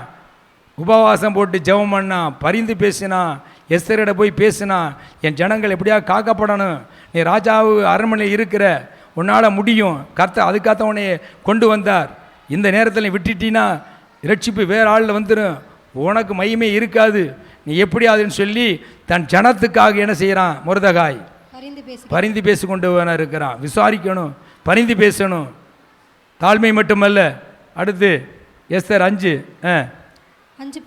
இந்த காலத்திலே மௌனமாய் இருந்தால் யூதருக்கு சகாயமும் ரட்சிப்பும் வேறிடத்தில் எழும்பும், அப்பொழுது நீயும் உன் தகப்பன் குடும்பத்தாரும் அழிவீர்கள். சரி, நீ இப்படிப்பட்ட போதும் நேராது. அடுத்து உண்மை, ஏற்கனவே சொல்லிட்டேன். எஸ்தர் 6வது அதிகாரம் 2-3 வாசித்து பார்த்தீங்கன்னா, ராஜாவை கொள்வதற்கு அங்கே 2 பேர் இருக்காங்க. அந்த 2 பேரை இவன் கண்டுபிடித்து விட்டான், சொல்லிட்டான். அதனால் ராஜா காக்கப்பட்டான். இன்றைக்கு ஊழியக்காரர்களை காக்க வேண்டிய பொறுப்பு உங்களிடத்தில் இருக்கிறது. உபாகமத்தில் வருது நினைக்கிறேன் ஒரு வசனம். அந்த வசனம் லேவியனை கைவிடாமல் இரு, அதில் எச்சரிக்கையாக இருங்கிறார். இப்போ லேவியன்கிறது யார்? இதே எபிரேயர் 12வது அதிகாரத்திலையும் சொல்லப்பட்டிருக்கிறது. உங்களுக்கு கொடுக்கப்பட்ட மெய்ப்பனாகிய, உங்களுக்கு கொடுக்கப்பட்ட ஊழியக்காரனாகிய ஆசாரியனை நீங்கள் காக்க வேண்டும். எதில் காக்க வேண்டும்? ஜபத்தில், பரிசுத்த ஜீவியத்தில், காணிக்கையிலே, இதெல்லாம் நீங்கள் கொடுத்து அவங்களுக்கு கஷ்டப்படாதபடி அவர்களுக்காக நீங்கள் பணிபுரிய வேண்டும். அப்போ ஆண்டவருடைய அந்த உண்மை மொர்தெகாய்கிட்ட இருந்ததுனால தனக்கு கொடுக்கப்பட்ட ராஜாவை 2 பேர் திட்டம் போடுறான் கொல்ல போகிறதுக்கு. தெரிஞ்சுக்கிட்டான், ராஜாவை காப்பாற்றினான். அவன் இயேசு கிறிஸ்து கொடுக்கப்பட்ட ஊழியத்தை, அந்த ஊழியத்தை செய்கிற ஊழியக்காரனுக்கு நீங்கள் உண்மையாக இருந்து, தேவனுக்கும் ஊழியர் உண்மையாக இருந்து, ஜபத்திலையும் மற்றதிலையும் உண்மையாக இருக்கும் பொழுது கர்த்தர் அதை பார்த்து உங்களுக்கு ஒரு நேரத்தை வச்சிருப்பார்.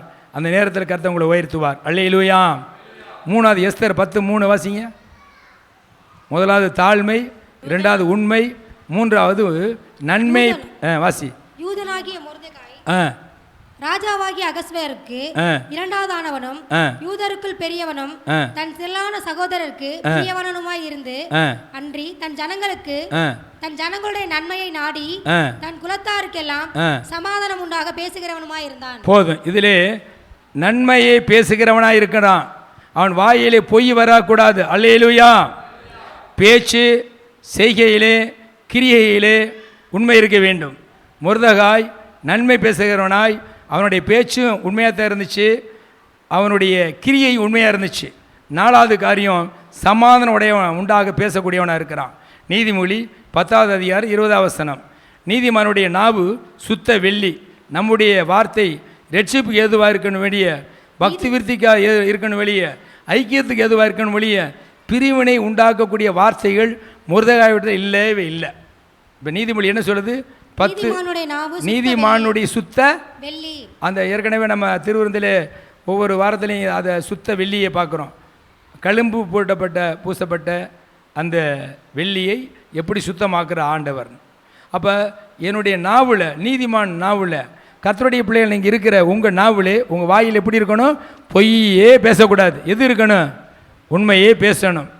சுத்த வெள்ளி. நம்முடைய வார்த்தை ரட்சிப்பு எதுவாக இருக்கணும், பக்தி விருத்திக்கு எதுவாக இருக்கணும், ஐக்கியத்துக்கு எதுவாக இருக்கணும், பரலத்துக்கு கொண்டு போகிற காரியமாக இருக்கணுமே தவிர. நீதிமொழி 13:5 என்ன சொல்ல தெரியுமா? நீதிமான் பொய் பேச்சை வெறுக்கிறான். பொய் பேச்சை வெறுக்கிறான். பொய் ஒரு பொல்லாத ஆவி, பிசாசு. பொய்க்கு பிதா பிசாசு. பொய்ங்கிற வார்த்தையும் வாயில் வரக்கூடாது. நீதிமான் வாயிலே சுத்த வெள்ளி. சுத்த வெள்ளினா உண்மையே பேசணும், மெய்யே பேசணும். அப்போ நீதிமான் வாயில் பொய் பேசுகிறது இருக்கக்கூடாது. அப்போ மொர்தெகாய் அவன் உண்மை உள்ளவனாக இருந்தான், தாழ்மை உள்ளவனாக இருந்தான். அடுத்தனது பொய் பேசுகிறதை விட்டு உண்மையை பேசுகிறவனாக இருந்தான். அவனுடைய பேச்சும் அவனுடைய கிரியையும் தேவனுக்கு பிரியமாக இருந்துச்சு. தானியேல் 7:8 வாசிங்க. பெருமையான, வேண்டாம் சொல்லிடுறேன், பெருமையானவர்களை பேசுகிற வாயாக இருக்கக்கூடாது. மொர்தெகாய் தன்னை தாழ்த்துகிறவனாக இருந்தான். ஒரு காலமும் தன்னை உயர்த்துகனாவே இல்லை. அந்த கொம்பிலே மனுஷ கண்களுக்கு ஒப்பான கண்களும் பெருமையானவைகளை பேசும் வாயும் இருந்தது. பார்த்தீங்களா? பெருமையான பேசும் வாய் இருந்தது. மொர்தெகாய்க்கு இல்லை. தன்னை தாழ்த்திக்கிட்டான். கர்த்தர் எனக்கு எப்போ உயர்த்துறா அப்போ இருக்கட்டும், அது வரை நான் கேட்க பேர இருக்கிறேன் இருந்தான். அடுத்து 1 தீமோத்தேயு 1:6 அதிகாரம். பவுல் தீமோத்தேயுக்கு எழுதுகிறார், அவனை ஒரு ஊழியக்காரன். வீண் பேச்சுக்கு இடம் கொடுக்காத, விட்டு விலகு. வீணான பேச்சு, இவைகளை வீண் பேச்சுகளுக்கு இடம் கொடுத்து விலகி போனான். வீண் பேச்சுகளுக்கு அந்த இடத்துல இல்லாமல் விலகி போனான். இன்றைக்கி நம்ம சமாதானம் உண்டாகிற பேச்சுகள் போனால் நம்மளால் அந்த குடும்பத்தில் சமாதானம் இருக்கணும். போய் சமாதானம் பண்ணணுன்னு என்ன செய்யக்கூடாது, 2 பேரும் பிரிச்சுட்டு வந்துடக்கூடாது. கணவன் தனி மனம் தனி, சண்டை போய் சண்டை சச்சரவில் உருவாக்கிட்டு வந்துடக்கூடாது. அப்படி இருக்கக்கூடாது. சமாதானத்தை உண்டு பண்ணுகிற கர்த்தர், சமாதான பிரபு, அவருடைய வேலைக்காரர்களாகிய அவருடைய பணிவிடைக்காரர்களே நாம் அவருடைய சுபாவத்தை ஃபாலோ பண்ணணும். அதே மாதிரி தான் மொர்தெகாய் சமாதான பிரபுவாய் கர்த்தருடைய அந்த சுபாவம் நன்மை பேசுகிறவனாய் பொய்யை வெறுக்கிறவனாய் இருந்தான். கர்த்தருக்கு மகிமை. வீண் பேச்சுக்கு இடமே கொடுக்கல. அடுத்து யோவான் 7:24 தோற்றத்தின்படி திருப்பி செய்யக்கூடாது. யோவான் 12:3 இயேசுக்கு முதலிடம் கொடுக்கணும், அவர் எப்பொழுதும் உயர்த்தி பேசணும். 7வது காரியம் யோவான் 15:12 இயேசு அனைவரின் மீது அன்பு கூர்ந்தார், நாம் எல்லார் மீது அன்பு செலுத்த வேணும். 8வது காரியம் 18வது அதிகாரம் யோவான் 36 என்னுடைய ராஜ்யம் இவ்வளவுக்குரியது அல்ல என்று எங்கே சொன்னார்? அரண்மனையில் சொன்னார். எப்படி சொன்னார்? சாந்தமாக சொன்னார். அங்கே தர்க்க ரீதியாக ஆர்கியூ பண்ணவே இல்லை. நம்மளுக்கு ஒரு காரியம் வரும், அந்த காரியத்தில் அமைதியாக தாழ்மையாக பணிவாக வார்த்தையை விட வேண்டுமே தவிர அங்கே அதிகாரத்தோடு நான் தேவனுடைய குமாரன், என்னை தேவன் அனுப்புனார் அப்படின்னு அங்கே இருந்துக்கிட்டு வீராவேசம் பேசலை. ஆண்டவர் எங்கே பேசலை? பிளாத்து முன்னாடி அரண்மனையில் என்ன பண்ணார்? சாந்த குணத்தோடு தெரிவித்தார். அப்போ சமாதானம் பண்ணுகிறவர்கள், அது சமாதானத்தை உண்டு பண்ணுகிறவர்கள், இந்த 8 காரியங்கள் இருக்கணும். இந்த 8 காரியம் மொர்தெகாய் இருந்துச்சு. அதில் தான் சிறியவனாக இருந்த 2வது அதிகாரத்தில் மொர்தெகாய் என்ற சிறியவனாக இருந்தவனை கடைசி அதிகாரம் 10வது அதிகாரம் 3வது வசனத்தில் என்ன பண்ணார்? ஆண்டவர் பெரியவனாக்கினார், யூதர்களுக்களே பெரியவனாக்கினான். இப்போ ஆவிக்குரிய வாழ்க்கையில் நம்மளை பெரியவனாகவும், ஆவிக்குரிய ஊழியத்திலே நம்மளை பெரியவனாகவும், பரலோகத்தில் நம்மளை குறித்து பெரிய சாட்சி எடுக்கிற தேவனுக்கு பிரியமாய் வாழ ஒப்பு கொடுப்போம்.